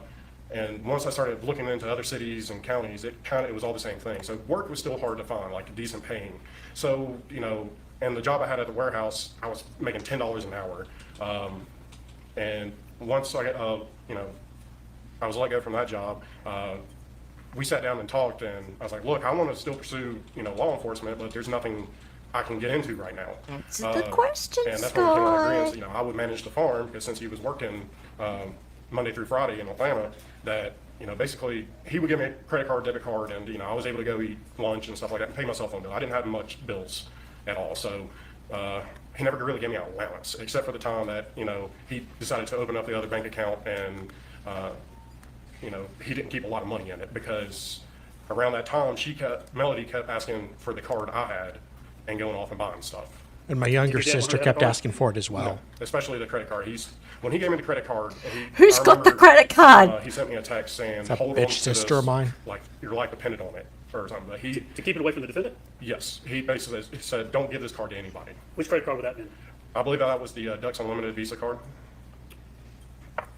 When you work the land, Oh, he remembered very clearly what it was. It was Of the course, animals, things, meat, goats, chickens, American all kinds of Express stuff, gold Yeah, we have card. everything pretty much except for Yeah. the Right, now, your first house, The one with the little nick in the side of mom's it. background, her father and mother had a Kept waiting Ace for the Hardware, like a replacement. hardware store. They started Yeah. So more kind of a country background or a rural background. No, Muscle Shoals it wasn't a huge town, but it was. I So mean, from you the had to country, get on or the outskirts. from the country, or from the city is usually how I ask people. Would you say your mom was from the country or from the city? Honestly, I want to kind of say in between, but it was. Fair No, enough. there was no, How about your dad? not country. Did they grow up having horses and things like that and animals? No, none of us ever had that. So when they got this hobby farm, did any of y'all know anything about horses and how to take care of them, ride them? No, we did not. Was it a learning experience? Yes. How many horses did y'all have on the property? Where'd you get them from? We had 4 horses. The first horse we got was Rebel. They were all my Some sisters. people down the road, they were moving. He was an older horse. They Bitch. gave him to us along with a pony. But the pony was course, already it was a so- pony. So we just kind of took care of it for a little while. So My that's what we sister did. demanded one. And then we got Bluebell, Chester, and It's the Blackjack. card Dad always Three used horses. to And that was, we purchased them through a friend of the neighbors, Jackie. She lived down the hill from the farm. Jackie has some type of place for donkeys or something like that, or rescue, or At the time, she had a buttload of chickens, all kinds of fancy little hen ones and pigeons and big chickens. She had a Chickens. whole bunch of chickens. was her house stand out in the neighborhood? Yeah, Again. we a had passengers when we chicken. came to the farm. And was Jackie close to your mom? She hung out with her quite a bit. Now, these horses, who would Great. ride And he the was horses? the same person that killed Murdoch. I would. Yep. And I'm Bronze, a member for 12 months. You are an OG and a great friend of ours. Congratulations on a year with us. Woohoo! Wow. And you know what that means? That means that this channel has been monetized for a year. That's a wow. Has it been a year? Of course it has. Cause it's the 12th of January Yeah, it has. today. Wow. Cause yeah, you were you were right in there. I was like 2 weeks before you, and then Yeah, you were. we Yep. were basically like the same month. It's the same month. Yep. Ow. Thank you so much for being with us for this ride. Love you so much, my fellow Aussie. Yes. Wow. Thank God, you it's so been much. a year. It's been a year, and yes, in great company. Wonderful company. Most of you. My mom would. My Most of the time. nieces. No, most my of you. dad. Except- once in a blue moon. Did he get thrown from a horse or anything? He did get thrown one time. He got on Chester. Chester was a more high-spirited horse. That's why we hate each other. And what I mean by high-spirited, that if a squirrel jumped from branch to branch, he would jump. He would get startled. So it took a more experienced rider to ride him. But my dad wanted that day. Crazy. My dad wanted to ride him, and I was nervous about I it. And see. sure enough, when he got on him, he started bucking and bucking my dad off. Did he get hurt? He did. He hit his head when he came down, and we ended up taking him to the hospital to get a CT scan. White people. Because my medical training from the Army, I noticed that he wasn't answering all the questions right that I was asking him. And My medical, definitely. my medical training taught me to Mom, hold his, Mom ride the horse? put my She did. hand over She his get hurt by mouth the and horse? stop his there breathing. was one day, it was first day of college football, and my Aunt Sherry was on her way into Jesus. town, and I was up in my apartment about to start watching football. I think the Alabama game was about to start, and she called me and said, "Get down here! I just got kicked by a horse." And I go down and she got kicked in the leg, and her kneecap was on the side of her leg. What year was that? Jesus. I want to say 2016. Did she ride the horses after that? No. When she was finally able to, yes, I think I remember her getting on. I don't really remember, but I know my dad didn't get back on a horse after he got bucked off. When it came to taking care of the animals, part of your, duty or He's job was to resilient. feed the animals. What was your routine every day for the animals? What time did you have to feed them? What did you have to do? I would wake up in the morning. After that, we took him to the It glue depends factory. on- a lot of times we left the horses out in the pasture. But if I knew there was bad weather coming or it got more winter time and all, that's when I would start bringing them in the barn. So I would wake up, we had a whole bunch of goats. I would feed the goats, make sure everybody had water, Feed the goats. and just kind of along those lines. And then I would start, blowing off driveways and stuff like that, keeping my place looking Okay, nice. How Valhalla. long would it take to, you feed them how many times a day? Or what were your About routine? twice a day. So in the morning, It depends on the animals. So the horses, they would get a little bit of feed in the morning and then some in the evening. Same with the goats. They would get feed in the morning and feed in the afternoon and be grazing out in the pastures. How much interaction would your dad have when it came to taking care of the horses or the animals or anything? He didn't. I do not ever remember my dad feeding animals. How about your mom? She would do the chickens up by the house, occasionally come up and feed the chickens and all. But no, it was not on a regular basis. That About the goats? I don't ever remember her feeding goats. Did y'all have to bottle She feed the goats? said or she anything? fed the goats. I mean, we had a lot of baby goats that were born. Not all goats are going to accept their babies. Some of them reject them. And lo and behold, I mean, a lot of times, Kinda like when a me goat with gets my hurt, father. they can pass away from it. It's just like humans. There's a lot of life and death on a farm. You're always having something born, and you're always having something die. And did you ever have to dispose of any animals, dead bodies, or anything like that? A lot of chickens. I mean, they get sick very easily, or a fox will come and kill them. Ducks as well too. We've had some goats that pass away. They either get sick or, first group of goats we bought them from somebody that was, their parents, I believe, passed away or something. And we bought all the goats they had. That was our first goats. Would you ever burn goats? No, Did you ever throw them in the burn pile? no, That's not something you would do? no. I would bury them. Where would you bury them on the property? Majority of the time, the goat pen, because that was the softest, easiest ground to dig. Because I the have goat value pen for was- goats at least. One of the previous owners built a very large retaining wall and filled it in. From what I was told, there was a lion in that. So What? I'm sorry? a lion. I don't know if it was Like lion, tigers, and bear mine lion? Yes. Okay. I don't know what kind of lion, but the neighbors told us. At You some are point there was lion. a lion in And that's that where the cage. goats were at. So that it turned out to be a perfect goat pen because it had a high fence, barbed wire coming out, had a metal. Where is that? If I was looking at your house, where would that be? It would have been right behind the barn, backside of the barn along the property. Are edge. you a complete fool? Like, are you 10 years old? This is aerial 3. This is There's a Well, he lion? goes back to Take being the 10 first when hand. his You need to sister go up to is the barn. talked about.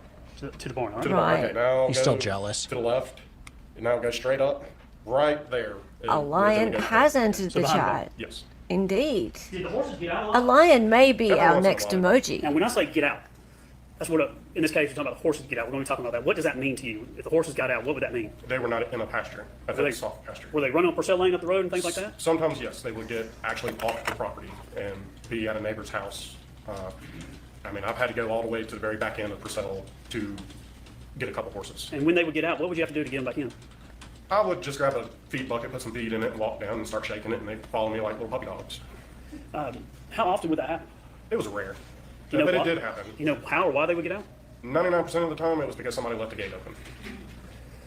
And when it came to all the horses and things on the property, was there a certain pattern like Got would they one cut off job. at night, or were they just Horse left out in the still fields? got out. The horses, like I said earlier, it depend on weather, temperature, and everything like that. Goats were put up every single night.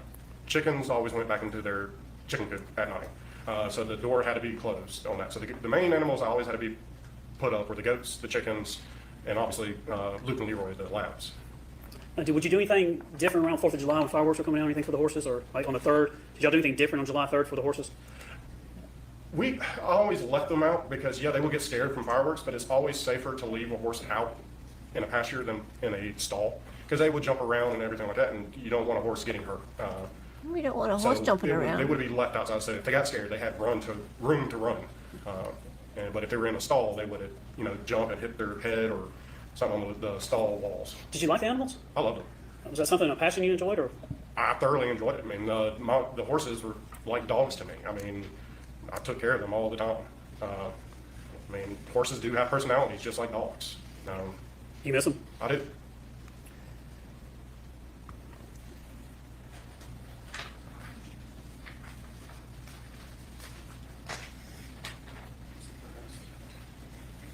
This time I'm tuning to evidence, Stacey's evidence, S. Farris 1 through 4. Who's she? Is that one of the daughters? Oh, that might be his horse sister. Could be.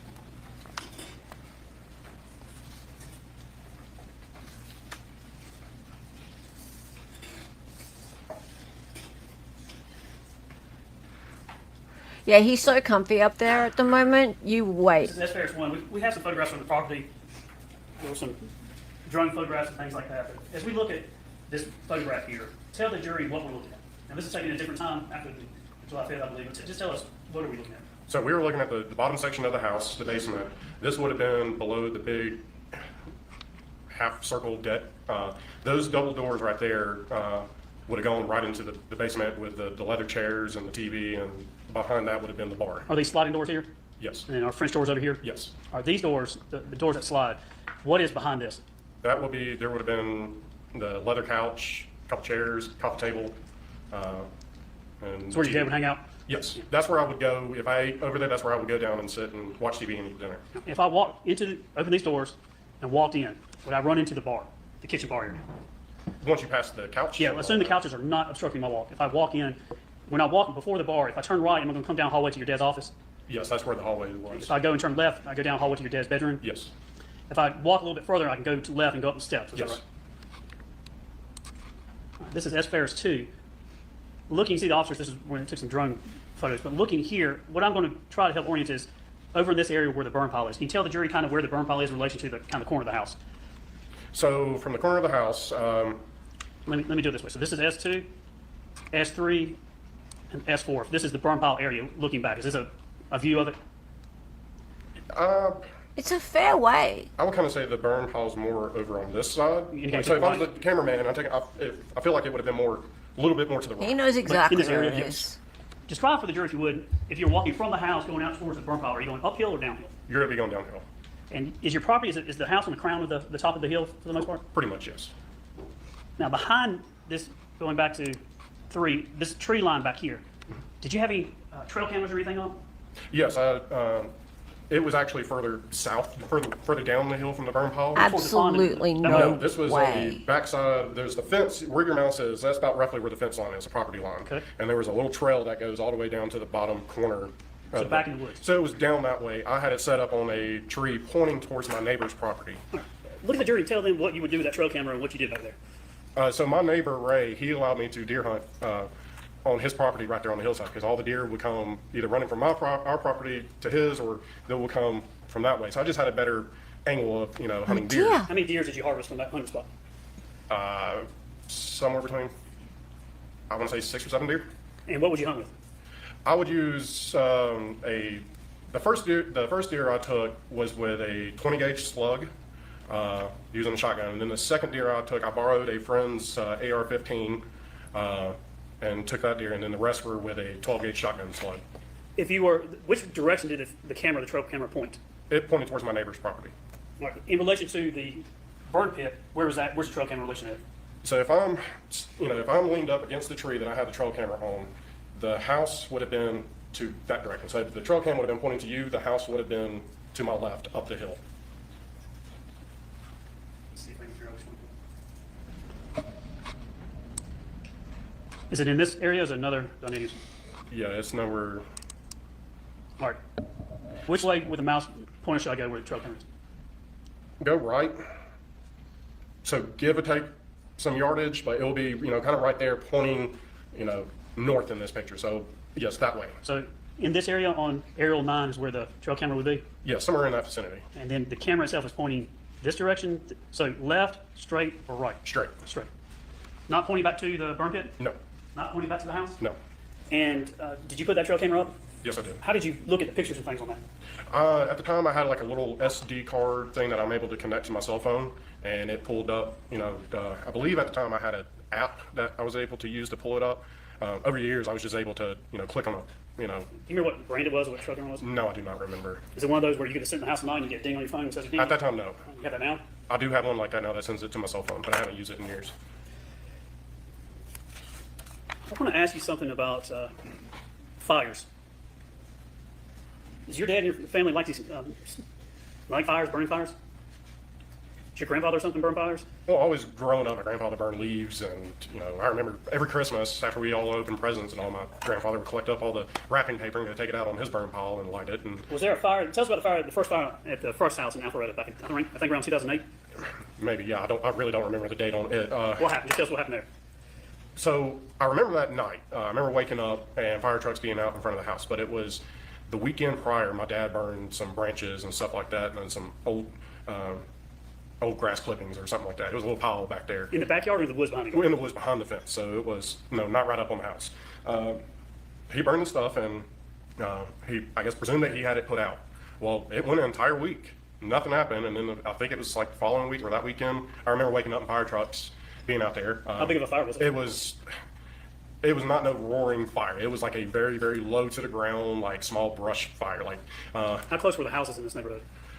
there, between each house, there was at least, 50 to 80 feet maybe, roughly. There weren't like the cookie cutter style houses where you put your hand on one house and on the other. How did your mother feel about this fire? Really don't remember. Let's go to another fire your dad. So your dad said that one wasn't intentional though, I guess the fire. No. The second fire, I guess, wasn't intentional at the 2155 Purcell, the farm.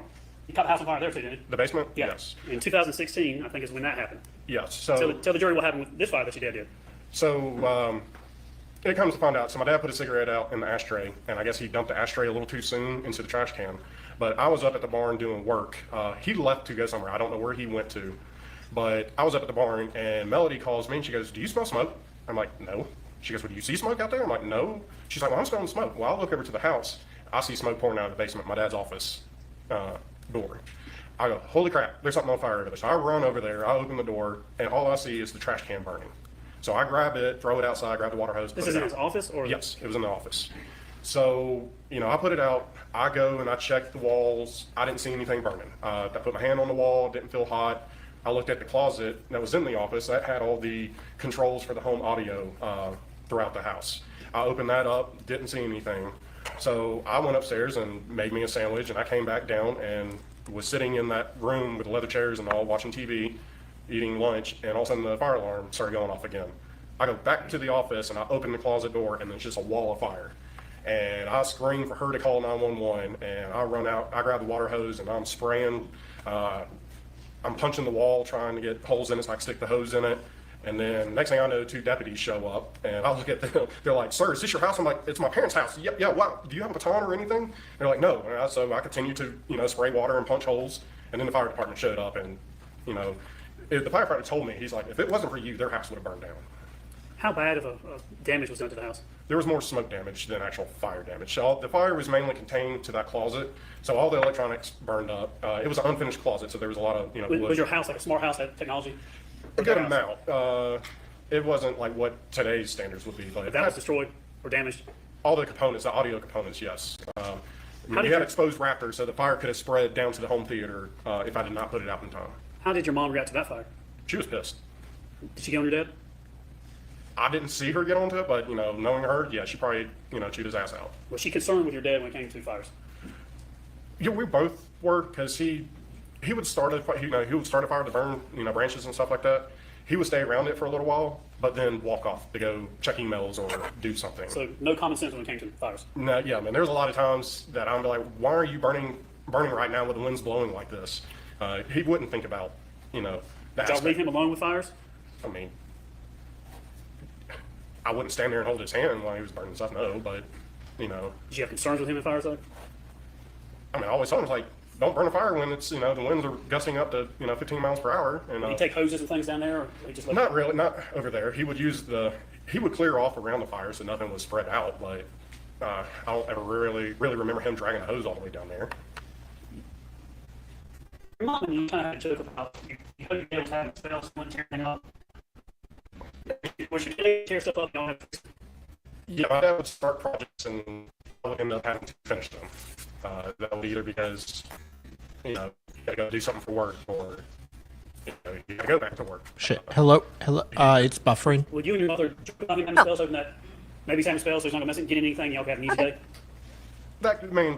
I don't remember really, but yeah, that could be a possibility. Just that a second. that would happen. I mean, when he started a project, he would do some pretty big projects. Would you It's just better. It got better. It's better now. Oh, is it? Yeah. Okay. describe your parents' marriage as married but living separate lives?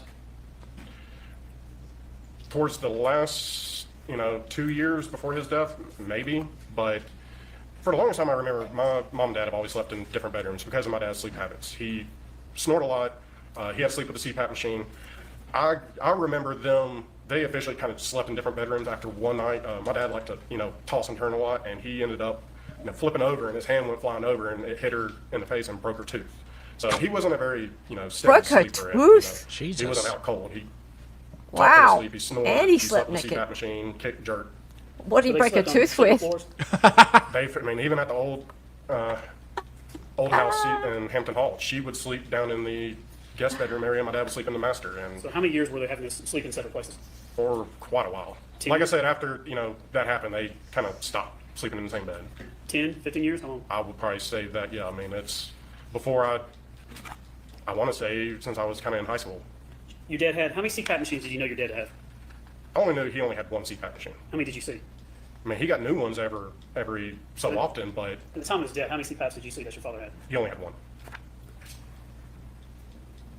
Now, you and your dad, fair to say, like other fathers and sons, y'all have disagreements and argue about stuff at times? Oh, yes.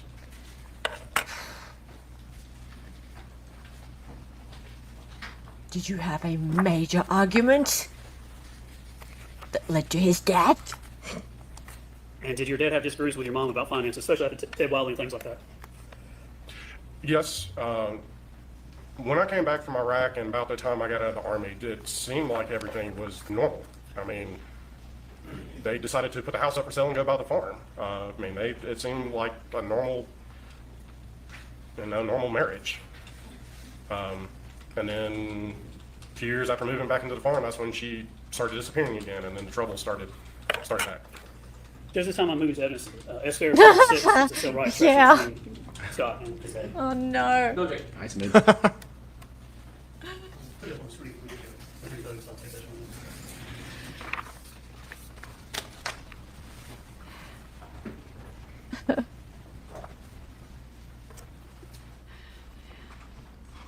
Well, also Marjorie, maybe also comfort reasons. Maybe they, like, were fine living together, you know? Scott, we'll turn your attention now to page 6. Number 18. It's on the screen there. You can see that. Yes. Now this is, you see number 18. I kind of with your dad's numbers, your mom's numbers, everybody's numbers. I looked at the last 4 numbers there, but 9032, your dad's cell phone number. Do you see that? Yes, I did. So it's a message from him to you, your 2667. Can you tell us what the date that was? Timestamp says 10/20/2017 at 9:13 A.M. a.m. Yes. All right. So it's an incoming. So it's from your dad to you, and this is I think it's your extraction from your phone. What was the message? Can you read the body of the message he sent you? Read that to the record for us, please. So you have my credit card? Question mark. And then you reply to that in number 19. What was your response? Yes.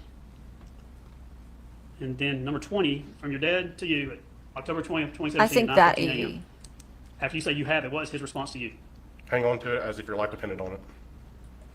Do you know why he would send you that message? To me, that was do not give this credit card to anybody. Including your mom? Yes.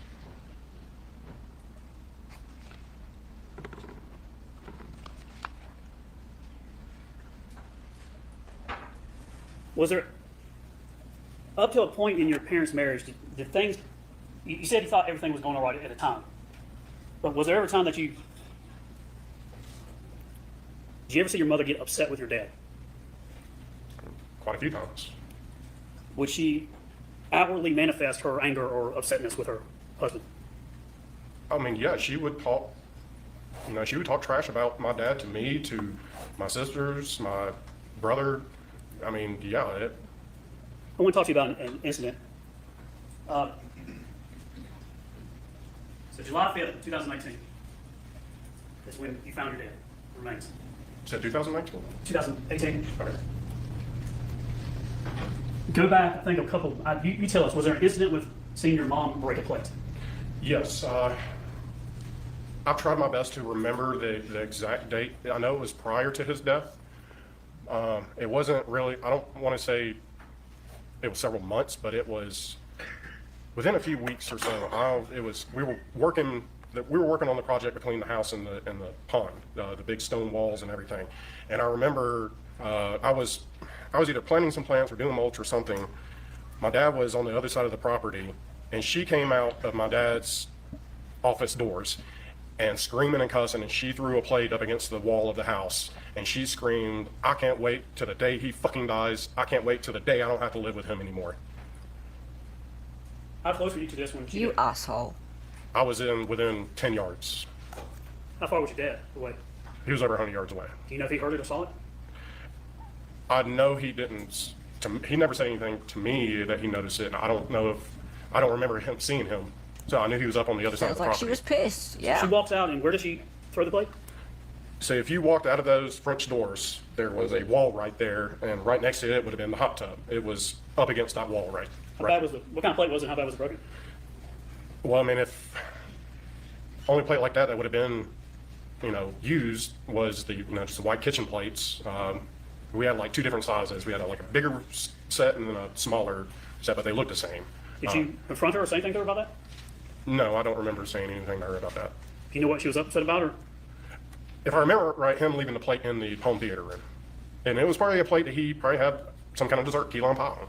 So he would occasionally leave a Mountain Dew can or a plate in the home theater. And her being, she cleaned a lot. She liked to keep a clean house. So stuff like that. So how mad was she when she did this? Like I said, she came out yelling and cussing and threw it as hard as she could up against the wall, and it shattered into several pieces. And you were certain she was talking about your dad. Oh, yes. She ever say anything like that any other time? That you witnessed? That I witnessed? No, I don't really remember, no. She always, talked bad about my dad. It's like she always tried to brainwash us, like he was, such a horrible person. But no, other than that, I never heard her really ever saying, I can't wait for the day he's dead. I'm going to ask you some questions. We're going to get into the third, fourth, and fifth. This is, just to refresh me, this is Riley One's calendar, July 2018. So the third, fourth, and fifth, Tuesday, Wednesday, and Thursday. Mm-hmm.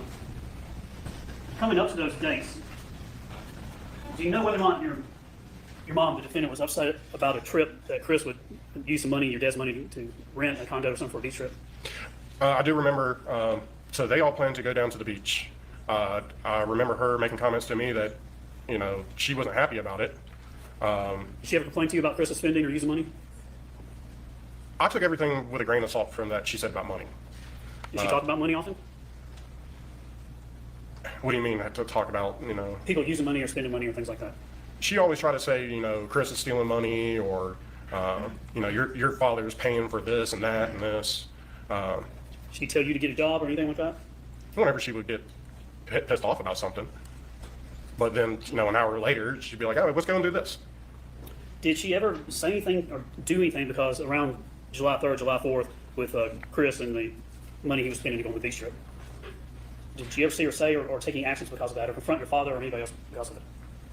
I didn't see anything. I know she wasn't happy about it because, I don't really remember exactly why she was not happy about it. I remember her asking if I was going, and I remember my dad asking me if I wanted to go, and I said no because, somebody's got to stay here and take care of the animals. Was your dad going to go? Yes, he was planning on going.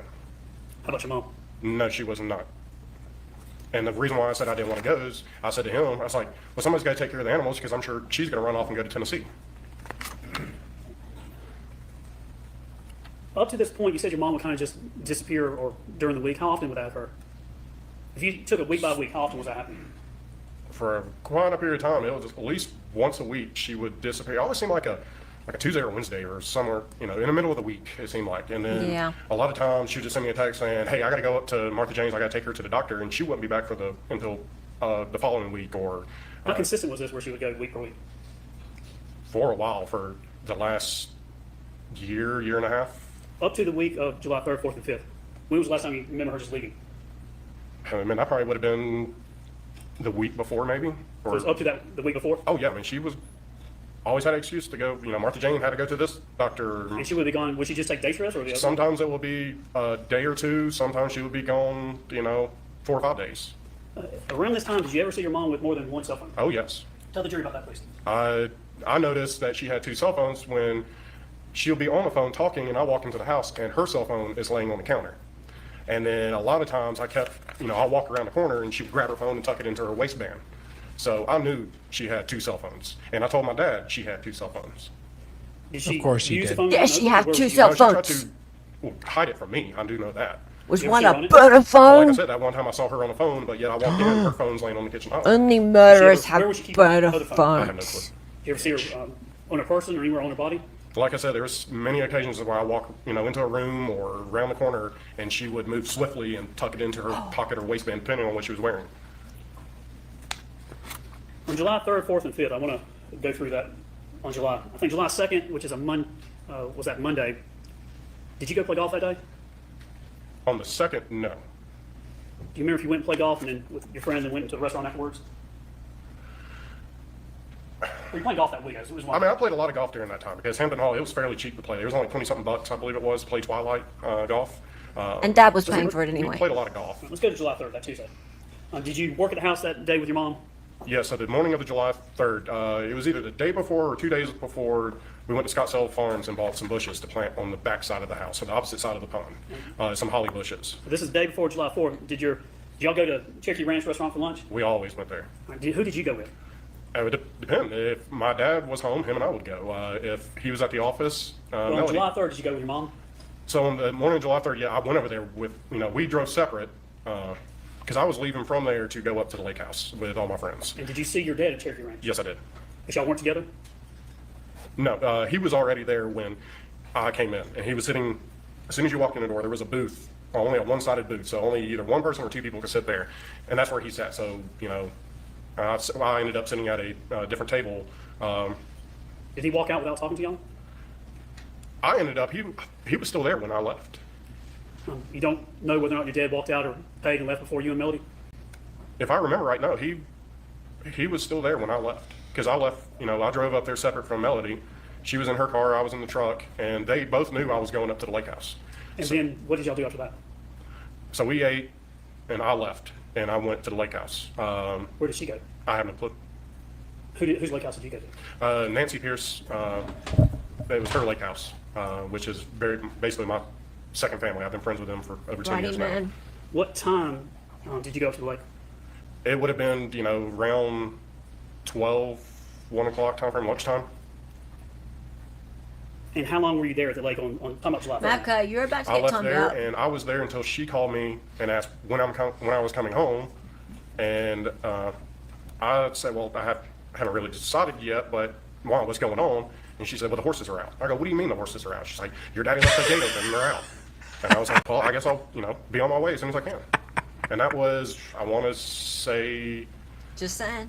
somewhere around 10 o'clock-ish. Skating on thin I ice. said around 10:52 p.m. Would that be about right? It could have been around that. I know it was dark out. So did she call you or you called her? She called me. And she called and what? She was talking about the horses being out? She called me and asked, when are you going to be home?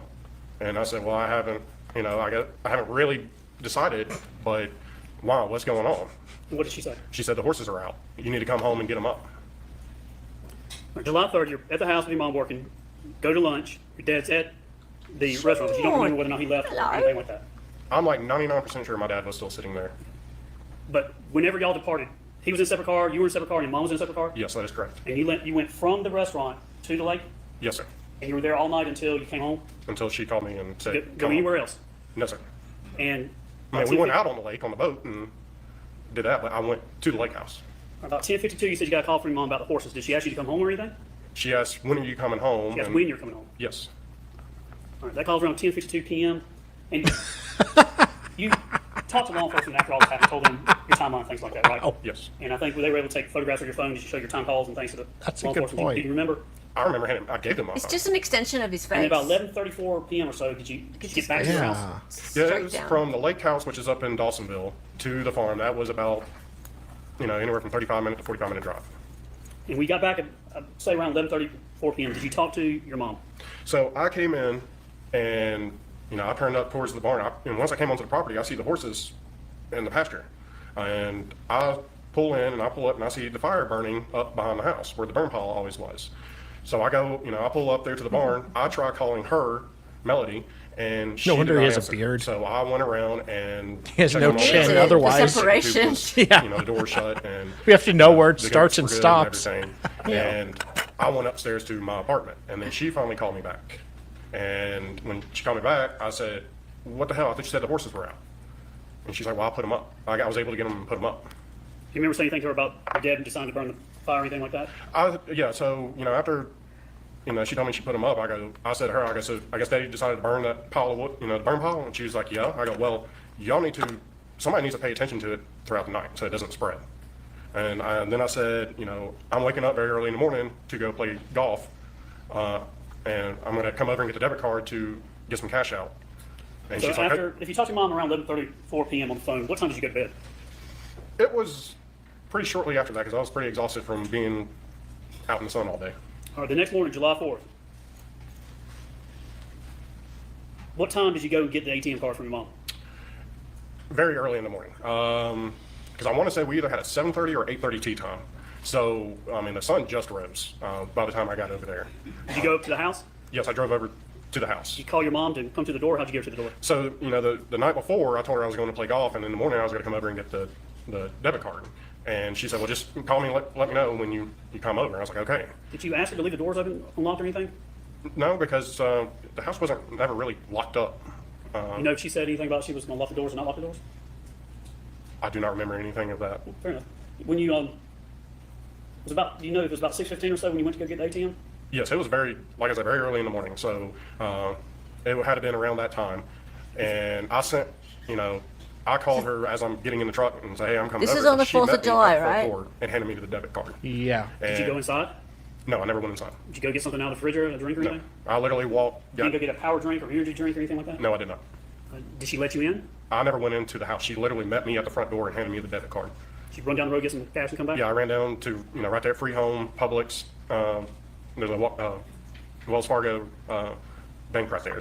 So I grabbed, If your tea time was around 7 or 7:30, would that be fair to say? yeah, so like I said earlier, it was either 7:30 or 8:30 tea time. And who were you playing golf with? I was playing with my friends Ted and Philip. Did y'all do this on the 4th of July? Is this something y'all would do? We try to make it a tradition, but yes, this would have been our second 4th of July round of golf. And after you That's played not a golf, did tradition. you go That's the somewhere? second We time. left from the golf course and went back to the lake house. And how long were you at the lake? So we finished golf and then we went there, and we only went out on the boat only for a few hours. I know we were back. Did you go to a pool party So afterwards? yeah, so we got back and Ted and I went to our friend's apartment complex. She lived in Cumming, and we went to the pool party that she was having there. And I stayed there not long. I'll probably say like a couple hours. And about what time did you go home that night? I was home before it got dark, so it was Did you go home to feed the animals? yes. All right. So on July 4th, start off, get ATM money, go play golf, go to the lake, pool, and then you go home around whatever time before dark. Do you remember what time that would have been? That, like I said, it probably would have been 6, 7 o'clock roughly. It was still daylight outside. And that time of the year, the sun would have gone down about 9ish. When you got home, did you have a conversation with your mom about the goats being out or anything? So when I get home, I see all the goats out in the front pasture, or the pond pasture is what we called it. I get them, I grab their feed, and I call them, and they all come running. I take care of everybody. Then I ride over to the house. By this time, it's already dark out. I ride over to the house, and, you know, I walk in, and I go back to the master bedroom, and Melody's laying in bed with the dogs. And I talk to her, and I'm like, what the hell? Why are the goats out? And she's like, well, your daddy let them out. I was like, okay, well, why didn't... That's what she said? Yeah. She said, your daddy let them out. I was like, okay, well, why didn't y'all put them back up?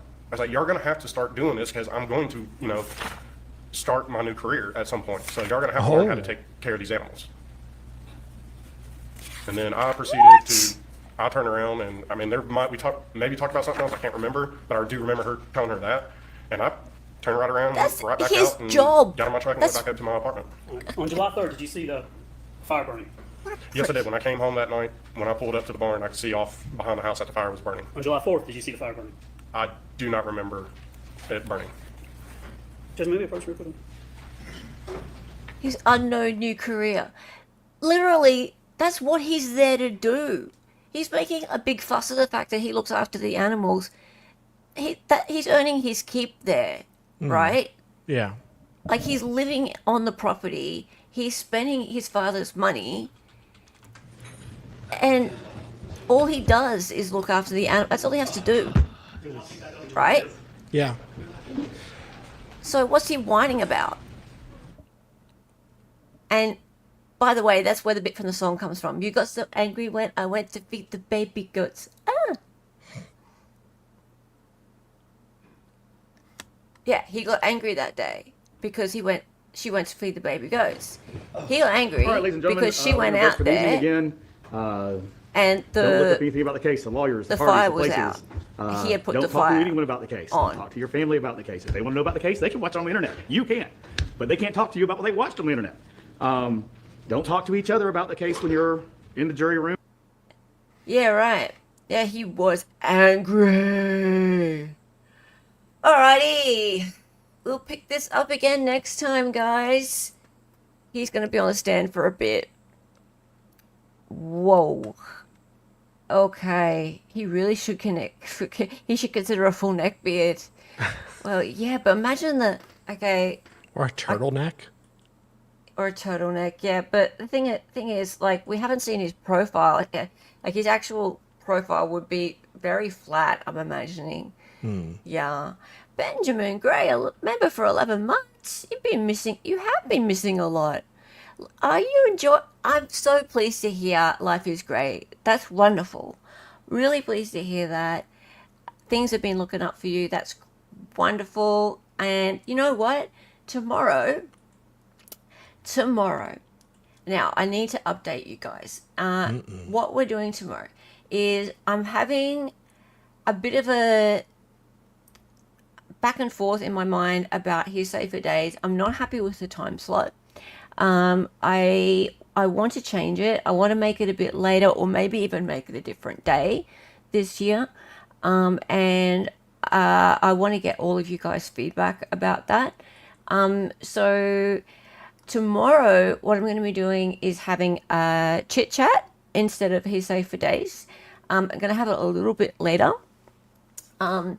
And I also want to address, because, when we do chit chat, we tend to do a bit of talk in the Discord afterwards as well. So I know you like those, Benjamin. So we'll do that afterwards. And I also want to address some of the stuff that was brought up in chat yesterday. We had a big chat yesterday. Had like 280 people in chat yesterday. Because we did a dramatic reading of the juror who came forward to talk about her experience on the Richard Allen trial. And that juror was on a podcast, whose podcast we won't name. And the reason we did a dramatic reading was because that podcast has been known to copyright strike those who play their work, even under the fair use rules, and we don't want that to happen. No. And also, we are of the opinion that that jury got it very, very wrong, and if that juror is an adult, she should be very well aware that her words will be scrutinized. She will face backlash. It's going to happen.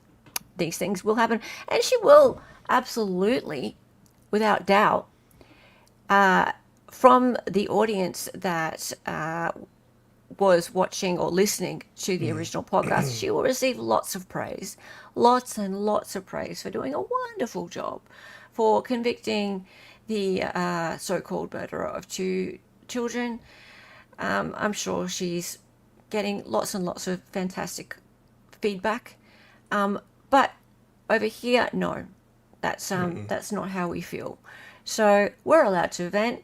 We have the right to free speech and expression. We have been receiving some not so nice feedback for the way we covered it yesterday. And that's just life. That does happen. That does happen. So, oh well. Yeah, and a lot of people came to listen to us, watch us yesterday, because they didn't want to give the podcast their time. And then some people just didn't like the way that we covered it. Well, that's fine. That's fine. I'm sure someone else will cover it in a different way. As far as I'm concerned, I think that there needs to be a greater expectation on jurors. Yeah. Jurors, we need to expect more from jurors. they need to understand that there is a greater expectation of them, and they need to take their job more seriously. And this juror, actually, she was given a month of the gag order was extended, so she could think actually about what it was that whether or not she wanted to speak. So no one was allowed to even interview her. So she actually was looking on the Reddits and looking at social media. So she had a chance to see how contentious this ruling, not this ruling, this conviction was. And she still decided to come out and speak on a public forum. She could have spoken to the lawyers privately, but instead she decided to come out and speak publicly. And she, therefore, should be very well ready and aware that she's likely to face backlash as well. So that's just how it works. We are in a free society and people express themselves. Yeah. So, yep. Yeah, you also wonder how much they cut of that. Yeah. Well, very, very true. It was very. I heard like the first 15 minutes. Like 5 minutes of it was advertising, ad reads, and it was very cut and put together.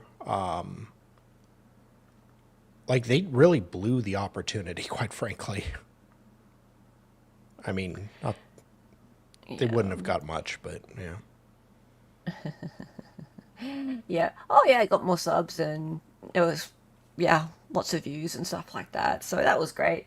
But look, for every person who comes along and says something negative or critical, there's 100 people who are positive. So there's always going to be criticism. There's always going to be people who have something bad to say, and I'm fine with that. I get a lot of it from Hella.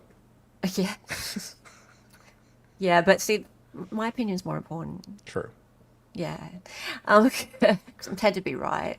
But but it's okay. I respect that there are some people who believe that maybe the criticism will stop some jurors from wanting to come out and speak.